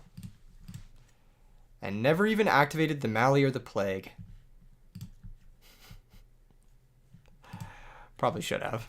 But here we are. He knew about TT, yeah. Crazy. There it is. JD Royal Oppression. Ah, crazy game. This deck looks like a nightmare. What is it? Just like draw power and like Stardust Caius? Have you ever reckless greeted or upstarted into a second malicious? Has that ever happened to you before? What is this deck? I'm like confused by it. There's a lot of draw power. And then like some cool shit like Dandelion. But then Deep Sea Diva doesn't really make a lot of sense. I guess if you're like on Miracles, then I guess it makes sense. But you don't have enough heroes to support Miracle. Maybe you're on Future Fusion. Okay, this could be like Future Fusion Caius Turbo. I think. Right? That's what it is? This game's over. That was crazy. I can't believe you won that, Hath. That was beautiful. You stopped playing this because you drew Double Diva too much. Maybe there's something you could do differently there. Like, maybe you don't play divas. Maybe you just play, like, Krebins or something. I don't know. Hard to say. Destiny draw is good. Recharge. Draw 2, mill 2. Mills Wolf. Wolf comes out. This is a pretty solid start from your opponent. Mills another Wolf. Okay. Damn, Joy Boy really be having it all. Oh my god, dude.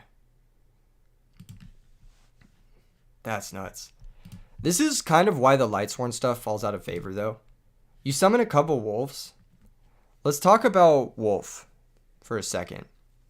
What do you guys think? Wolf is Arcus's fursona, from what I've heard from RJ. I know that is a cursed statement, but now that I have heard it, you also have to now hear it. You posted one in the Edison chat. Thank you, Michael. I will check that out in a second. Wolf doesn't do anything. Like, it's just like a free body, which is great for aggroing people out. But it's not the same as like Christia or Herald of Orange Light, where it stops the opponent from playing the game. Anyway. Even though he's up +2, like a board nuke would still just like neutralize. Him not setting Royal Oppression doesn't make any sense. I would always set Royal Oppression here. But maybe that's just me. Alright, here comes the Celestia. No, we're just not going to play into Torrential. Okay. Interesting. Here comes Tragodia, attack. Here comes the Reckless Greed, and here comes the Honest. Set, pass, and phase mill 5. And he hits his third wolf. Trap Dust Shoots, takes the Diva. Rhoda gets Stratos. Stratos can grab Mally. Mally can be used for the D-draw. Let's see if that gets you out of this situation. Kinda.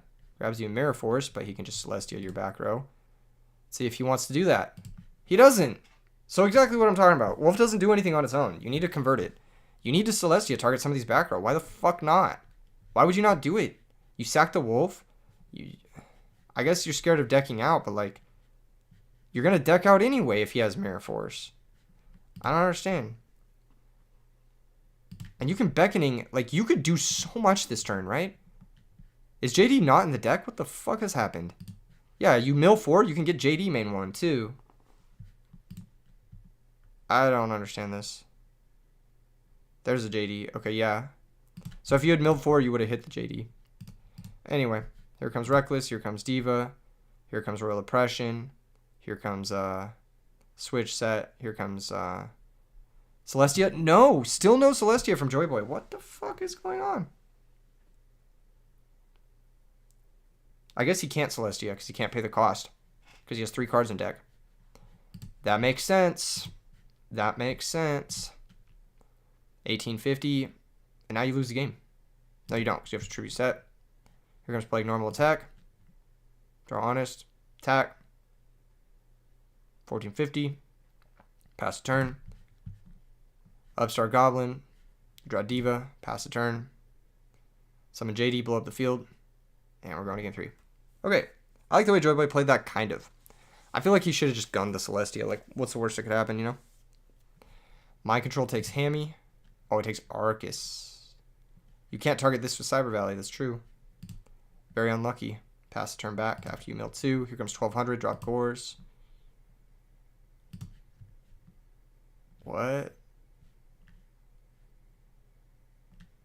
Were you playing around Celestia by not dropping the Gores? I feel like you forced the Celestia. Because now he just summons another Lightsworn name. And your hand just stays rotting. And you still can't play the game. I don't know what's going on. Okay, Cyber Valley. Card Destruction. No. Just activation of Cyber Valley. He gets to draw 2 cards. End phase, discard Necro. Upstart. Okay. Set. Why are we never playing Lila? Why has Lila never seen the field? I don't understand. 16, 1850. Kind of surprised that the Mirror Force is not getting used. Because it's not going to get better than right now. Set.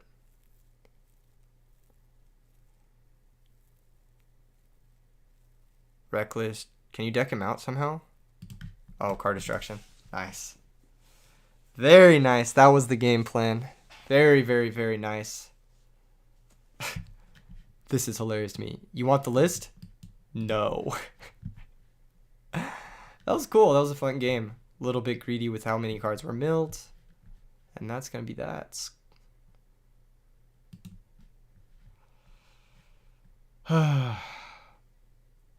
You're going to deck out with card destruction. That makes sense. That makes sense, Alan. It makes sense. That was a good game. That was a cool match. All right, who else has DM'd me stuff? Oh my god, I have so many. All right, Carpath has sent me a replay. Let's check this out, Carpath. What have you got? What have you got for us? What have you got in stores? That was a sick replay. I'm kind of speeding through them and like giving like mid-ass commentary, but hey, here we are. All right, fast forwarding. Carpath has Rescue Cat, Neospatian. Huh, interesting. Okay, opponent's playing Rat. Here comes Card Trooper, mill 3. Mills Gigantes, attacks the Sangan, searches Monk. Makes sense, because you'll average the cat back and then your Monk will be live. Set, pass. Here comes Dust Shoot, take the Monk. Cat, activate. Neospatian, Airbellum.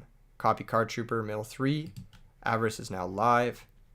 You can attack. Deprison. Brain Control, Synchro off 6. Into the Goyo. Pot of Avarice, back your cat, garbage. And you're looking pretty here, actually. That was a cool turn. That was a really, really cool turn. Ben D-Straw says E3 plus DB Grinder collab when? I don't know. I'd be down to collab with him. We could do like a vid or something. I've reached out to him before. Yeah, I'd work with the dude. I think he's super cool. I love his content. All right, Trap Dust Shoot getting guns. Carpath, a Luck Sacker for ripping Dust Shoot. This Neospatian Glomos has certainly done so much by being in your hand. Plague being in the deck doesn't make a whole lot of sense, but I'm here for it. Dust Tornado and then a Gorge Drop.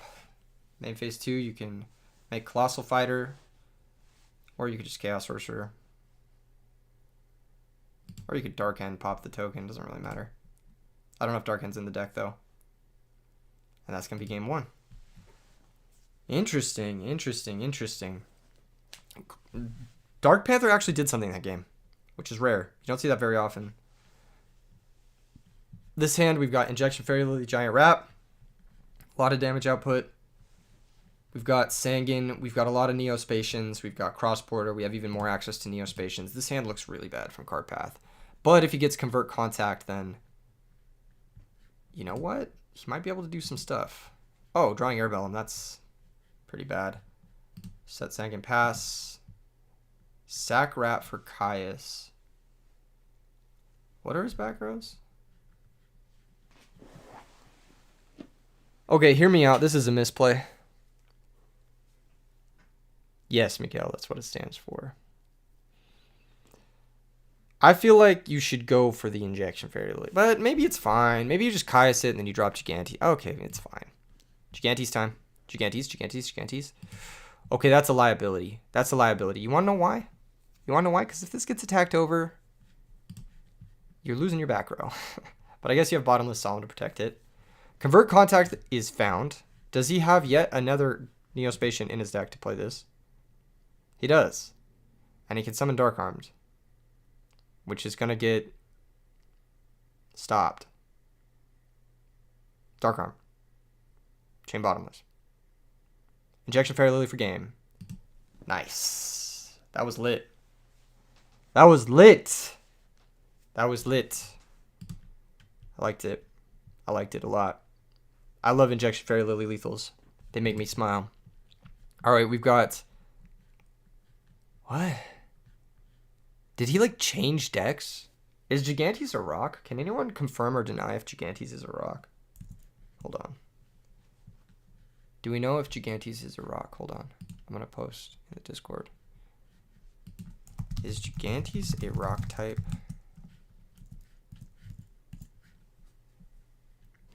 Does anyone know that off the top of their head? Because that makes this kind of good, actually. Now that I'm thinking about it. It makes more sense that this is the deck now. Anyway. It is a rock. Okay, that's pretty good, actually. I didn't think about that synergy. I'm now thinking of a deck that's similar to this, but different. If you feel me. Why did you lead on Grammel? Why didn't you lead on Armageddon? Because you're scared of Rat, I guess? What makes you so scared, Carpath? What makes you so scared? You scared of a little giant rat action? Scared of a little -1? You don't want to get your cross porter? You don't want to search your glow moss? Why are you so scared? Why are you such a little pussy? No, I'm just kidding. I'm just playing Carpath. This mole's gonna trade with the something Doom Caliber probably. Yep. Okay, that blows that up. Pass the turn. What is the set card? Return. So he's on Dark Calling. I don't like Return here though. Return doesn't make a whole lot of sense. I guess Return with Gigantes, it could be okay. It just seems a little slow, especially in this type of matchup. Probably side it out. Armageddon, send Plague. Why didn't we send the other guy? Did you side them all out? I don't understand. Set Solemn Pass. Are you gonna Solemn a rat now? Yo, what's up, Harrison? It was really good to meet you too. I met everyone in LA, or everyone I met in LA was fucking sick. I met like 100 people at least. It was so tight. LA was awesome. Here comes Cyber Dragon, attack. Deep Prison. 19 hundies. Now what? You drew the convert contact. If only you had sent the other guy, Cross Porter Robinson. We've got Summoner Monk, activate, get the cat. I'm surprised you didn't negate your own Summoner Monk. Misplay. Rip apart his hand. That return looking kind of silly. Oh, you hit the brain control. You're a dirty, dirty, dirty sacker. Okay. Synchro into Arcanite. Blow up the back row. Synchro into Ancient Fairy. Avarice. Wait, what was the concession for? Oh, he drew Caius. I was thinking if he drew something 1900, he just runs over the Arcanite and he's fine, right? That was a cool game. Somehow you managed not to brick, and somehow your opponent managed to draw his one return the time it was dead. I think this deck would be better without the Doom Calibers and the Dark Callings and the return, and just more the rat stuff. And Gigantes and Guardian. I think that would be better. But it is a cool concept. I think using rat in a rock stun engine is something I haven't thought of.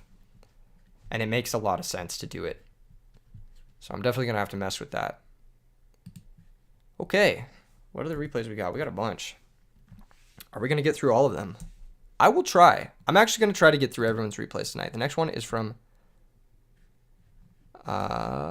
Jay Gamby. Jay Gamby has sent us a replay. That was a sick replay. Thanks for sharing, Carpath. All right. What is going on with the stream? Thank you for everyone who's tuned in. If you guys like the stream, make sure and leave a like on it. Drop a like for your boy. You know how it goes. This is Jay Gamby versus BS45. We got Frogs versus Volcanic Quick Draw. A classic matchup in Edison Format. We got Set Hamster Pass. Here comes Swap Frog. That's going to send a Treeborn Frog to the graveyard. Bounce a swap, not attacking. Flip Hammy, grab the Raikou, attack directly. Here comes Battle Fader. No Battle Fader. Smart not to use the Battle Fader. Caius, banish the Raikou, attack the Hammy. If you're the Frog player, you probably pitch Special Swap and bounce your Caius, because you need this Caius for next turn. Here comes Card Trooper, mill 3, attack, crash, draw a card, interesting. Activate the shell. No, what the fuck are you doing? Activate the shell. Okay. And we're just going to miss that. It's cool. Hopefully you're not punished. Here comes the Torrential. Again, should have preserved the Caius. A little bit of a sloppy play from both players here. Sets the back row and passes. Here comes Quick Draw, activation, pitching Dandelion. Gonna grab 2 more tokens. Normal summon Debris before going for the Drill Warrior. Sure. Make Stardust first. This plays around Bottomless on the Drill, which is really, really smart play from Jay Gamby. Although the Frog decks don't normally tend to play Bottomless, it is smarter to go for the Stardust first in these instances if you're going to go for it anyway. Here comes the Battle Fader that we kind of knew about. This is going to be Drill Warrior pitching Shell. Pay 500. Get your last shell, dude. There's no way you're playing only 2 shells. I don't believe it. There's no way. Junk Synchron's bringing something back. You would just cut the shells. Okay. Junk Synchron's bringing something back. We're going into Bionic here. Goyo Guardian. Okay, Goyo Guardian's interesting, but Drill's coming back. This Drill's going to win the game.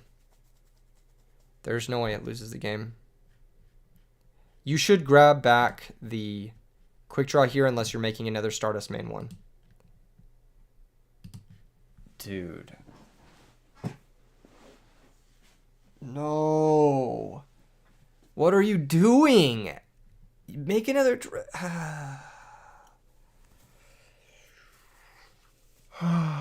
Okay.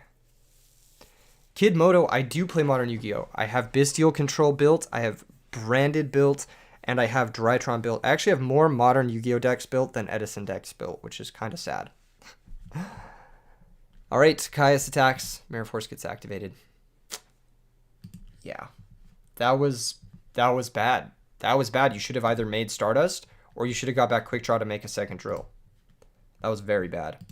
Shuffle back the Caius, shuffle back the Drill, shuffle back the Shell, shuffle back the Quick Draw. You might as well shuffle back the Shell because you're never going to use it, apparently. What are you doing? Make another Drill right now! You have a token!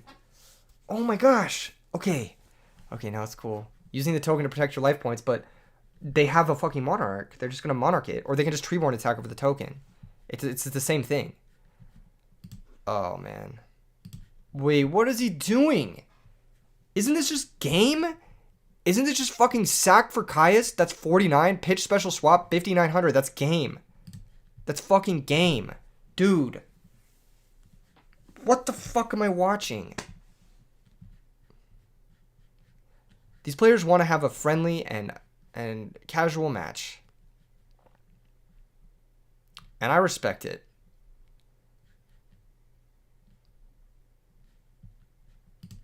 Pitch, special swap, bounce your Caius. For the love of God.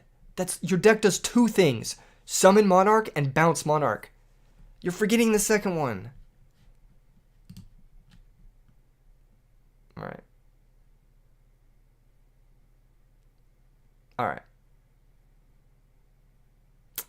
Yeah. Now you remembered it. Ugh. Flip the other dupe. Flip the other dupe.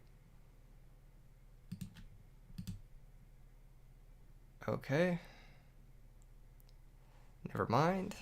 Set, pass.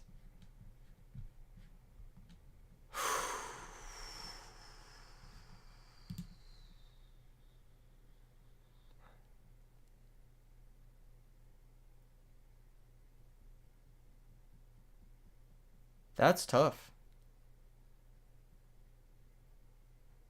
That's tough.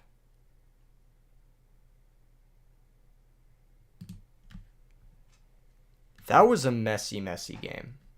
I think that both of these players fumbled the ball. If you guys watch American football, there's something called a fumble, where one player just drops the ball, and then the other player picks it up. I think they both fumbled like 3 or 4 times that match. That was tough. Michael, which replay was yours? I wanted to watch yours. Control-Alt-Defeat sent a replay, which we're going to watch as well. Is this one yours, Michael? I don't know which one is yours. Oh, you're into the frogs. Welcome to Yu-Gi-Oh! Yeah, most modern turns are very long. Alright. We're going to watch a different replay. This is one from Control-Alt-Defeat. Very powerful duelist. Inventor of Welly-Dad, Control-Alt-Defeat, is going to go first with the rock, paper, scissors. Jigami says, you're a bit new to Edison. What was the better play after the Goyo took the Stardust? Just don't attack with the Drill, and then just keep looping Dandy tokens. He can never really get through that. Eventually, you can Caius his back row and then go for, like, safe stuff. If that makes sense. But, like, basically, if you have Drill going, you can never lose to frogs. They can never beat you. It is very, very hard for them to beat you if you have drill going. So like just drill, loop the dandy, put a bunch of tokens into play, and then slowly chip away at their resources.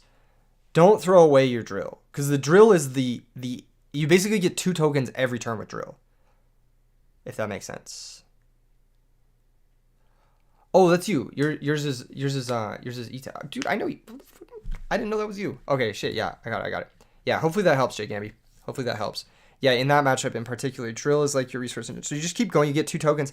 Like imagine thinking like instead of drawing 1 card every turn, you draw 1 card and get 2 tokens every turn.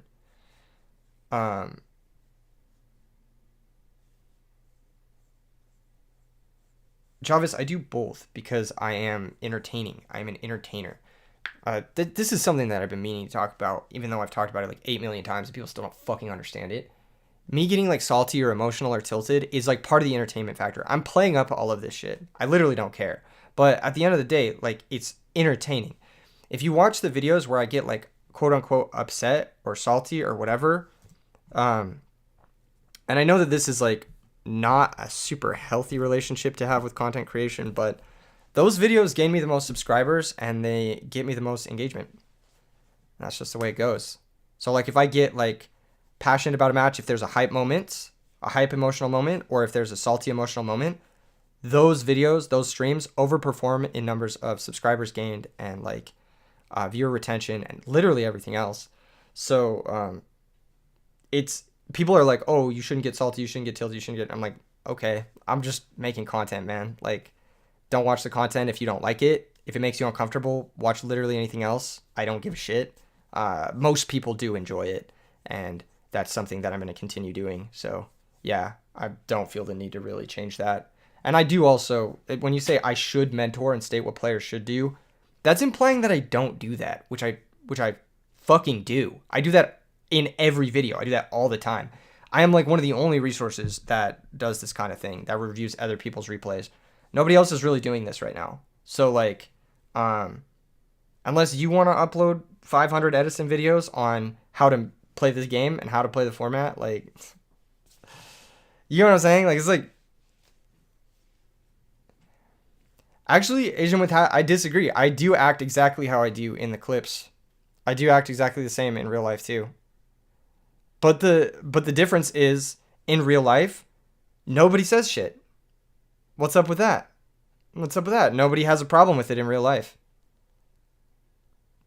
Literally nobody has a problem with it in real life. Nobody came up to me at YCSLA and was like, man, you get really too upset in your videos. You know what they said?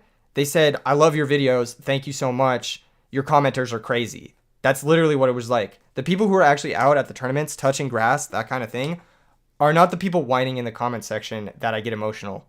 It's kind of weird how that works. Nobody would say it to my face, but hey, here we are. All right, we've got Cloudians, which is a deck that I've never covered on the channel before. This is the first time for the channel. And happily, we no longer have to cover them anymore because the frogs are doing all the work. We've got big frog combo and pass the turn. No, I appreciate that, Asian, but yeah, no, I pretty much, I try to keep it real. Carpath says, watching the stream hasn't made me want to review everyone's replays. Same. A lot of people send me replays, and it's just like, man, you didn't need to send me this to get the, Yo, what's up, Trap Monies? I was really happy to meet you, actually. I love meeting people that I recognize from the stream. It's super cool. It's a lot of fun, and thank you for, you know, the privilege of letting me sign your card. It means a lot to me. Treeborn Frog comes back. Christia is going to happen at some point here. Draws 3 cards. Fog Control. Tribute 1 face-up Cloudian monster, then target 1 face-up monster on the field. What?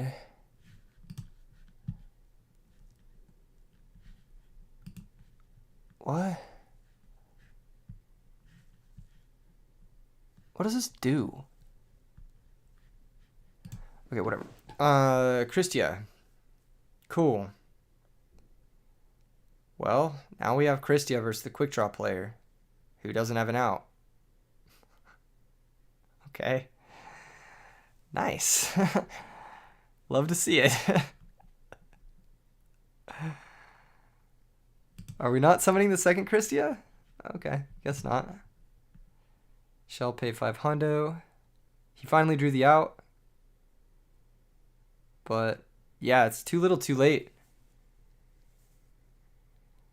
Carpath says turbulence isn't once per turn, so he lets him summon 3 smoke balls. So not only do you have to have fog control plus a tribute, so you have to go -2 to build your own fucking agent of creation Venus.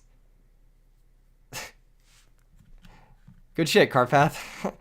Good shit. Dude, Asian with Hat says, "Oh, that was not the guy I beat in grand finals.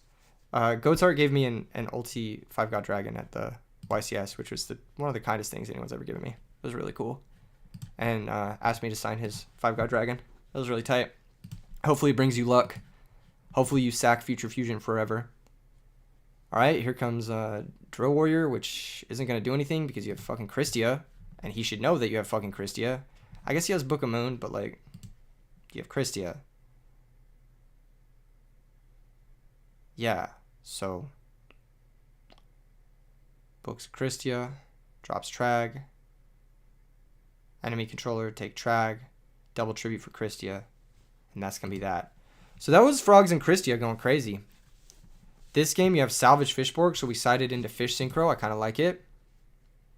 Volcanic Rocket, grab Blaze, set Dewfrog Pass, set Hamster Pass, sack for Kaias, target the set, attack over the rocket. Easy clap. Passes the turn. Doesn't smashing ground the guy for some reason. We going ham here. This is going to be a nice turn, actually. Because you can do some big stuff with second salvage, right? Oh. Did we not want to synchro? Oh, you didn't side? You just didn't see the Fishborgs game one? Huh. I was thinking we maybe synchro here. But then again, what do you make? You could have made Stardust by specialing the Swap Frog, I guess. Stardust is GG versus this deck, by the way. Their only out is Turbo Warrior and Kaias if they play it. But Stardust is GG versus this deck. What's up, card chasers? It's been a long stream. Pot of Avarice. Yeah, I could have made Stardust here. I wonder if that would have been better. Okay, attacks. Adds back the Swap Frog. Mills 3. Pitches, banishes the drill. Treeborn comes back. Can we get a Christia? Makes Goyo, steals the Iron Chain. That's not going to be good enough, though, unfortunately. The opponent really does want to lose to Stardust Dragon. Soul Taker, Smashing, and Blaze Accelerator. Okay. Interesting choices. Pitches the Shell. Pops the Cloudian. Pitches the Soul Taker. Banishes the Drill. Can you kill him from 52? Is that possible? Hold up. How much attacks does this guy have? Only 800? Ugh. Gross. You're going to be struggling to kill him from 52, but it's possible. If you can draw Christia here, I mean, you're just crushing. Does the fog control... What does this do? What the fuck does this card do? Does someone know what this card does? I don't... You have to tribute one Cloudy monster. You have to tribute the guy that can do anything with the fog counters. I don't understand. What is the point of the fog control? Does anyone... Isn't it just build your own Herald of Creation? Or not Herald of Creation. Agent of Venus. Agent of Creation. Or whatever. Like, wouldn't it be better to just not play the... I guess there are waters for Salvage and Moray. Okay. Okay. Interesting. Alright. So we make Armory Arm. Effect. Bring out the Cloudian Smoke Ball. Okay. Okay, okay. They can come back from the grave too. That's something I'm not familiar with. Okay. Interesting. All right, we were able to put together something. This isn't quite lethal, but it's a lot of damage. And basically forces action. He gains 600. Yeah, I guess he can attack over the arm if... I mean, this just lets him blow it up with Blaze, though.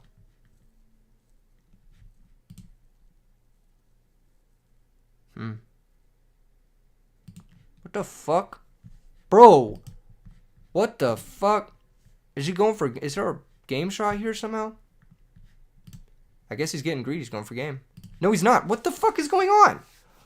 Dude just sacrificed this Drill Warrior. What the fuck? Bro, Drill Warrior's... What is going on? What? You have a Blaze Accelerator. Just blow this shit up.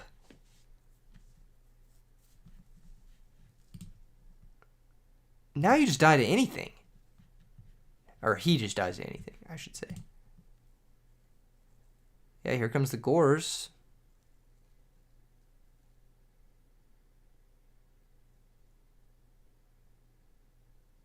Okay. Cloud Ball time. Bionic. That was cool. That was a cool kill. Smash the Smoke Ball and then make this guy 3,000 to attack over the Volcanic. Rocket. However, you did summon this illegally. So, I gotta just to say, it's one tuner and one level 3 non-tuner. So you can't actually summon this. Control Alt Defeat. This is not a level 3 non-tuner. So even though it is a cool kill, it's an illegal one. You could have done this a billion different ways, but yeah. Even though it was cool, you can't summon this here. And that actually is part of the reason why the fish deck is so bad too, because they can't use Geshiel Nadon to combo. It would be much better if they could, because then it would give you a level 5 that you could ladder up with Fishborg. But as it stands, you can't summon this card. Yeah. Other than that, sick deck. It looked interesting. Looked like it could do some stuff. Cool stuff. Thank you for sharing. I like this a lot. I think it looked fun. I don't know if the fog control, like turbulent stuff, is good, but the Fishborg, Treeborn stuff is kind of cool. And the salvage stuff was cool. I just feel like if I play this garbage, I know I'll just break on this shit, cloudy and shit, and scream. I just want to die. So, yeah. Good thing you played it for me, so we never have to load that bad boy up. Do we have other replays? We do, right? We have one from Ita, right? Okay, cool. We have one from Ita, Michael. The goat.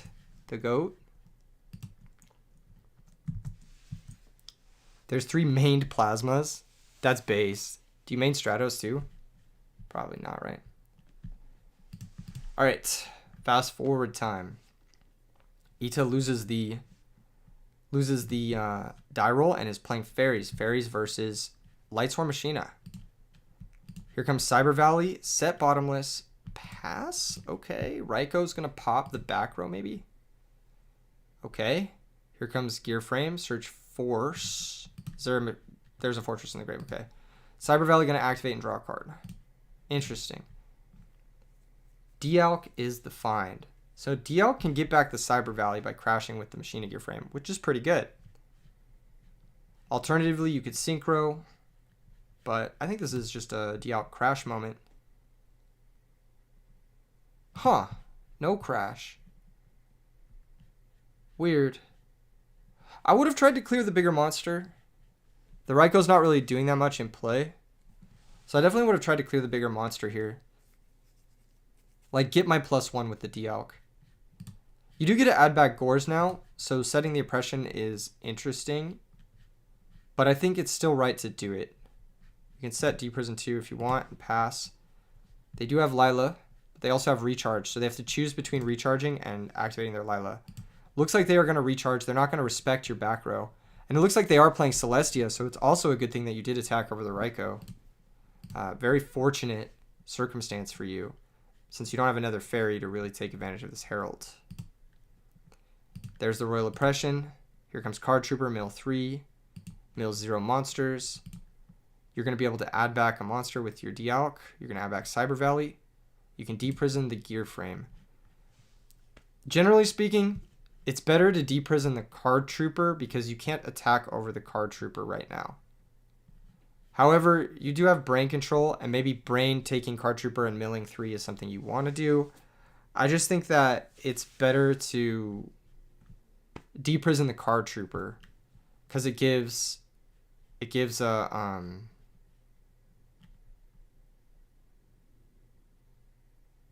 I'm losing my train of thought. It gives a draw. Here comes the book. Okay, so they didn't book their card trooper. That's just wrong. They should have booked it. Mill 3. Cyber Valley activates, draws 2. Chains book on the card trooper. Okay. I guess they could chain it now, but you got to mill 3. So, I don't know. Here comes card trooper mill 3. Just mill 2, actually. No, he milled 3. He milled the Cyber Dragon. Cyber Valley is going to draw you another card. Mirror Force is a card drawn. Pot of Avarice. But now that card trooper is annoying, right? It's so much more annoying than if you had a gear frame. Also, yeah, I don't know. Here comes Avarice. Shuffle back the waste to pop the back row. He needs to clear the oppression before he can really do anything. He has Raikou in his hand, so he's pretty set up here. Here comes Angel. That's going to get solemned. Smart Solemn from Loa. Set Force. Pop the new one. Mill 3. Pop the old 2. Chain book. Pitch special. Mill 3. Attack. 19. Attack for 25. Interesting. Book of Moon. Okay. Space Typhoon and then a game lost. That was a tough one. You never really had access to your dudes. I probably would have tried to crash the Dialk and then maybe tried to leverage my banished monster that I got back a little bit more. Either the Cyber Valley or the Gores. And then I also would have not let the card trooper maybe survive. I think deprisoning the card trooper there is a little bit better than the Machina Gear frame. It's marginal, but I think it's a little bit better. Set Rug, set Honest. I don't think you need to set Honest. I think you can just set Rug, set Torrential, and pass. Here comes Machina Fortress. That's going to attack over your Honest. Yeah. So you're just losing the Honest for some life points here, which is bad. Definitely want to set Torrential, set Rug. Because if they go Summon Lila, you lose your Rug. And that's like 90% of their starts is Summon Lila or set Raikou. So you want to make sure the Torrential is down. Pulling the Rug you can also set for Gear Frame. You cover both their starters by setting Torrential and pulling the Rug. And you keep the Honest in hand. Now if he summons Fortress like this at a disadvantage, you can either choose to Torrential it or wait to deprison it later. Sets a monster, passes. Here comes Raikou, popping the new back row. You can chain the Torrential, but it's a little bit late here. Fortress is going to bring back the Fortress. Fortress is going to attack for 2,500 and pass the turn. You drew another Rug. Just setting more back row. I probably would have tried to get the deprison down last turn, but I understand why you didn't. You didn't want to risk it into Raikou. Here comes Heavy Storm, and that's just unlucky. 2,500 damage. Heavy Storm. Set. Pass the turn. Trooper again. Mills 3. I am fucking shocked he didn't Avarice main 1. I'm like actually shocked he didn't Avarice main 1. There's really no reason not to. Gives you more info on whether or not you even want to attack. Attacking in general here is pretty bad, but maybe because you're on such low cards, he thinks it's a viable strategy. Anyway, you're going to drop kind of low here. Grab Nova Summoner. Here comes the Avarice. You're going to play the Avarice anyway, so you might as well do it main 1. You know what I mean? You might as well do it before attacking with everything so you have good info. Let's see what he draws. He draws Arcus and Recharge. Yeah, no, so you totally would have wanted to do that first. Here comes Cyber Dragon off the top. Synchro into Chimera Tech. Christia, add back Honest, and that's going to be GG's. There's no coming back from that. Pass the turn, or pass the game. That was a close game. You almost died there. You almost died. That opening definitely could have been sequenced a little bit differently. In any case, you have the knock now for Hamster. You have Royal Oppression. You have the Book of Moon still, as well as the 2 recruiters. This hand looks very solid. It'll help you out a lot in this matchup. He doesn't have Light Mirror, so you're good to go, basically. Machina Gear Frame Search Fortress. Set Dust Shoot. You get Dust Shooted. You're going to book his monster. Why?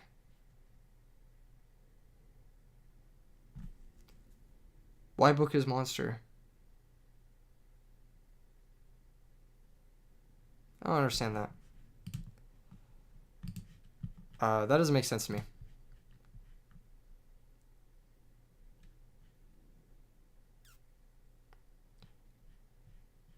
I don't really get that one. Because you're not... Like, what are you scared of? Are you scared of Kaya's? I guess. Either way, I would set oppression before setting knock, but you're baiting, but like he has fortress. Although if he goes for fortress, you can just float into DD Warrior Lady, so you're probably fine. Recharge pitch Celestia, draw 2, mill 2. Set Raikou, set book, pass. There's the knock for the Raikou. Nicely done. Nicely done. That's going to hit all the Raikous. You can summon another angel here. You are risking it into Mirror Force, but you have a third angel, and this also blurs the information of the draw a little bit. Definitely should have set the Royal Oppression, but doesn't really matter. Here comes Aaron, end phase mill 3, pass the turn. Here comes Dialk, banishes Hydra. Oh my god. Good night, Asian with Hat. See you soon. 7's in the chat for Asian with Hat. Good night, Control Alt Defeat. Oh, you're saying good night to Control Alt Defeat. This is what I get for not reading up first. I should read the top part of the chat and then go down. Yeah, there's the Honest. That doesn't really matter. You get to add back your Cyber Dragon. In general, I would have crashed my Shining Angel first, grabbed DD Warrior Lady, and banished the Aaron here. You do know that he's playing Celestia in his deck. You can't really afford to get Celestia'd, so I definitely would have gone for DD Warrior Lady, banished it first, and then gone for the Alchemist and the Nova Summoner attack. You know he's on Honest and Celestia, so it's pretty much just a safe bet to go for that. And then your opponent makes just a terrible, terrible fucking play by doing this. I think at least he should just sack for Celestia, blow up both. Fuck it. What's he scared of? I guess he's going for it this way. But then he doesn't summon the fortress, so yeah, you get a Christia and you're good to go. Easy clap. You can't summon the fortress because you have Cyber Dragon. I don't think there was ever a chance you were going to lose this game. Special, grab back Dialk. Easy clap. That's how it's done, folks. Attack with Dialk first. You should attack with Christia first there, because if it's Raikou, they have to pop Christia. Recharge, pitch Lumina, draw 2, mill 2. Royal Decree, not going to do anything about Christia. GG really messed up on the knock. What do you mean really messed up on the knock? What did he mess up on? He knew about the knock, but he set the Raikou. Is that what he's saying? He should have probably set a different monster to bait the knock first and then save the Raikou. That's probably what he's saying. If I had to guess. That was a good match. There was a lot of like interesting decision points. Christia obviously very broken versus this deck when the Raikous are gone. There's nothing they can do about it. Very nice. Very, very nice. All right, next one. Next one. What do we got?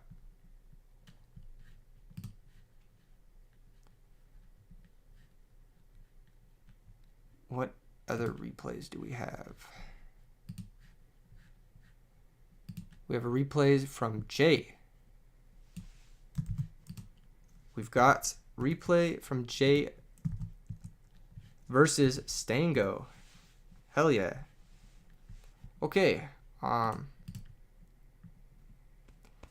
Jay wins nothing. He loses the rock, paper, scissors. He's playing Sphere of Chaos in his Shining Angel deck. So this must be some sort of Chaos Endmaster deck. And it looks like Stango is playing Fairies. Fairies also on the winning list. That has Legacy of Yada. First things first, I don't love setting this much into your own Heavy Storm, but most of these are playable, so it's not the weirdest thing. Here comes the Dust Shoot. Dust Shoot's going to take Sphere. That cuts off the Allure, I suppose. But Shining Angel's the better card. I probably would have taken Shining Angel given the context of my hand. But maybe he's just banking on deprisoning the Angel and hoping that works. But there's a Book of Moon. So he's going to summon Angel. He's going to attack. You're going to deprison. He's going to book the Shining Angel. And then what? You can't do anything about it and you just lose. The Sphere of Chaos, at least you're like risking him alluring into something else. Here comes Angel. There's a deprison. There's the book. And now what? You get what I'm saying? Like, I probably would have taken Shining Angel there. Even though it's weird to not take the allure target when they have an allure. Good night, Michael. Thank you for sending a replay. I still would have taken the Shining Angel because the Shining Angel is what's beating you. Okay, you have your own Shining Angel now. You can chill on that. Or you could have summoned the Cyber Valley, but I like this. You know about the Mind Control. It is a little bit risky. You can't summon Cyber Valley into the Mind Control. Give them a draw too. Here comes Call of the Haunted. Shining Angel is going to press onwards. Going to activate your Shining Angel. And now you're going to grab DD Warrior Lady, which is an out to Shining Angel. Now you're pretty happy about that Sphere take. Don't set call. Don't set anything else. Interesting. Okay. What the fuck? Attack the Shining Angel. Clear it. What? Night, Javis. Get rid of it. DD Warrior Lady banish. What is going on? Okay. Why not just clear it? Here comes the Trap Dust Shoots. Now, both players have perfect information. Almost perfect information. That takes the Freed. I don't know why he took the Freed. And also, yes, as Java says, if you're watching still, smash the like button. Draw, put, draw, go. This is such a weird game. I'm kind of shocked he doesn't honest over this honest. But whatever. Okay, sets Angel, passes, bounces, passes. What am I watching?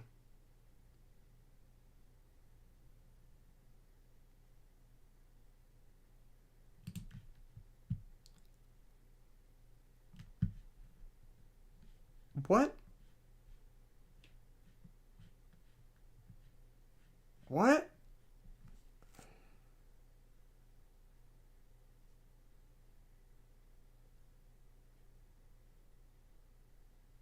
The hell? Rhoda's bad in this deck. Don't play it. Why didn't you banish the Shining Angel? Why did you give him that?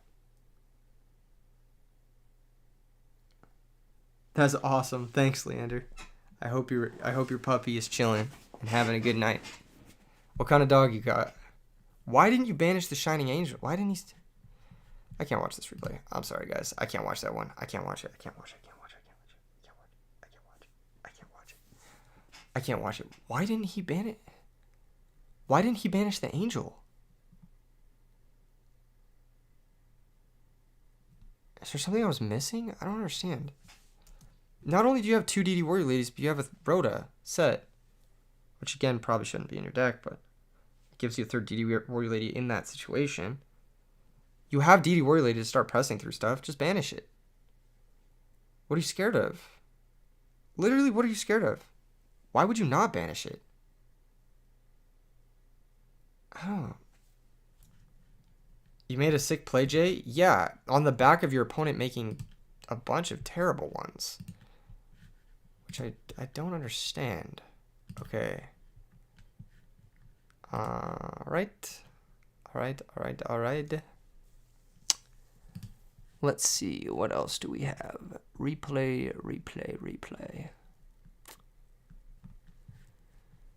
Is that going to be it? Is that going to be it for the night? Is that how we're going to end it? No, wait. Erebus sent me one. It says, not a good deck, but pretty funny. Only one game. It's not really what we're looking to cover here today. That was nuts. That was a lot of stuff happening. But overall, I'd say we covered some quality replay action. What do you guys think? Do you think we covered some quality replay action? Did I see the PPG Edison tournament? No. What's that one? I've not been informed about it. What is it and where is it? I'm curious. Shout out to everyone who has subscribed during the stream. We are now at 8,530 subscribers. Hell yeah. Okay, what else we got? I didn't see the PPG Edison tournament.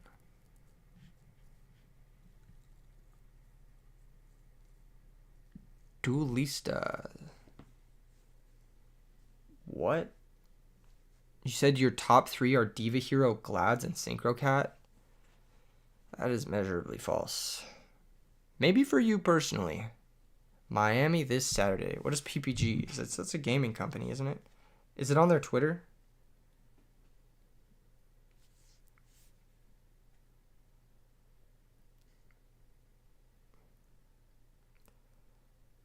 Okay, if we go to twitter.com/PPG. Yeah, the Starlight Black Rose tourney. I definitely shouted it out earlier, but definitely check it out if you're in the New York area. Global innovator in paints, coatings, and specialty materials. Huh. These guys are throwing an Edison tournament? Burgundies? Burgundies.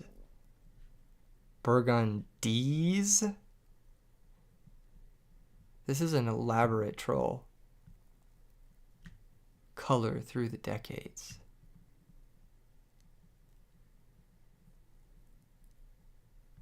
What the fuck? Global innovator in paints, coatings, and specialty materials. We protect and beautify the world. Let's check out their website. Maybe there's something about the tournament on their website. Our story.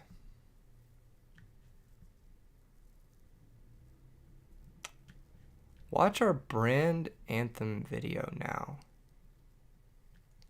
Learn about our communities and progress in environmental, social, and governance report. Learn about our commitment to employee diversity, equity, and inclusion in our first dedicated DE&I report. PPG expands relationship with the Home Depot and HD Supply. There's someone out there who made this website. There's someone out there who worked on this project. Facts about PPG. Founded in 1883 as Pittsburgh Plate Glass by Captain John B. Ford and John Pitcairn in Pittsburgh, Pennsylvania. Today, PPG is a global supplier of paints, coatings, optical products, and specialty materials. Through leadership in innovation, sustainability, and color, PPG helps customers in industrial, transportation, consumer products, and construction markets. And, second conjunction, aftermarkets, to enhance more surfaces in more ways than does any other company. Whoa. Total net sales $17.7 billion. Bro. And they're throwing an Edison tournament? Let's get some of that. Let's get some of that, yo. Let's get some of that bread. Ranked 218 on the Fortune 500. What is the Fortune 500? Fortune 500. 68th edition of annual ranking of America's largest companies. So it's the 218th largest company in the United States. And they're throwing an Edison tournament. I'm just saying. If they're onto it, maybe some other people should be onto it too. That's all I'm saying. Wait, let's hold up. $17.7 billion in sales 2022. Hold up. Konami sales 2022. 300 billion Japanese yen. Okay. Yen to dollars. 300.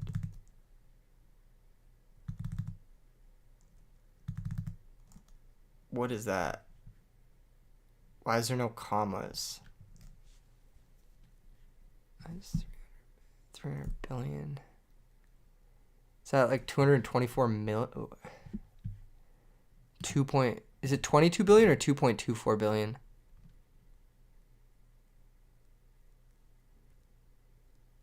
These numbers are too big for my monkey brain.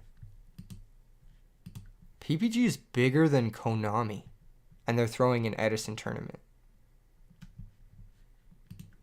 That's crazy. Explore our international portfolio of brands. Here are just a few. Glidden, Comex, Sigma. He's just like me, for real, for real. Sigma Paints.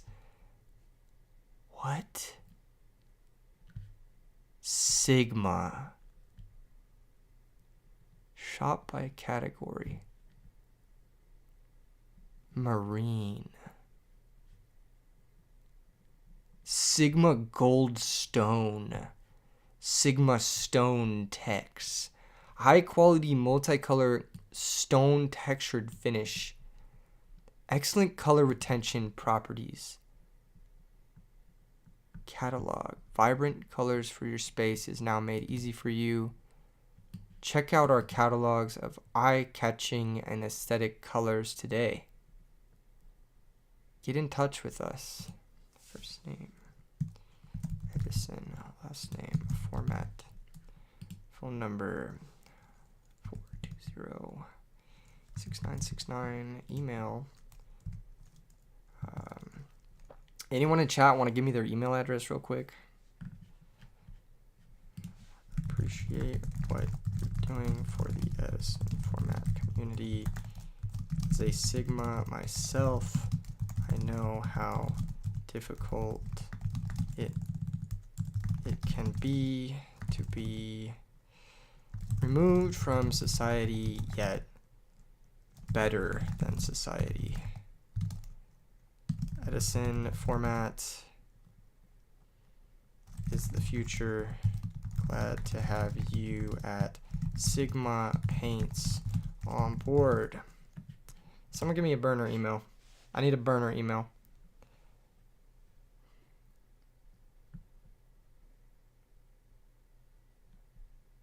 Anyone? Anyone? Anyone? Can I submit this without an email? I could just make up an email. indikid@gmail.com.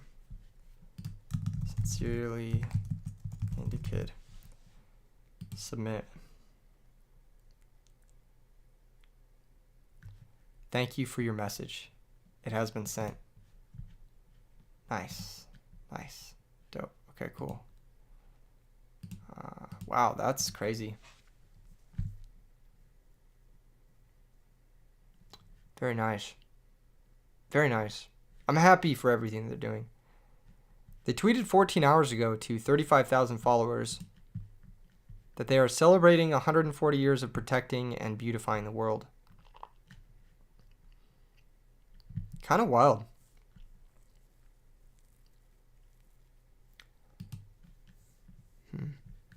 Good shit. Shout out PPG for throwing an Edison tournament this weekend. Good shit. Hashtag hate Indi Kid in the chat. Hashtag hate Indi Kid on Twitter.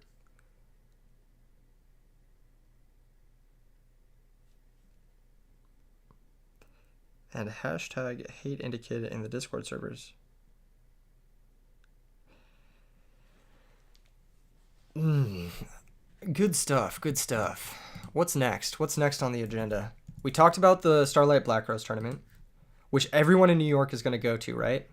Everyone in New York is going to that.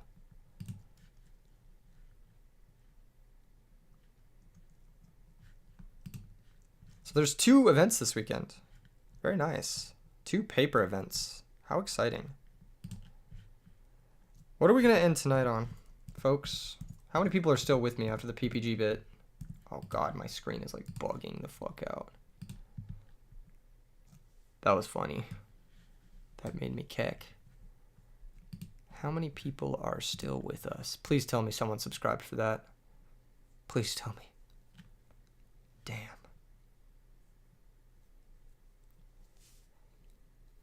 I don't know, man. If you guys need more to watch, check out today's video on limited power on Tele-Dad telekinetic power well. Thank you for tuning in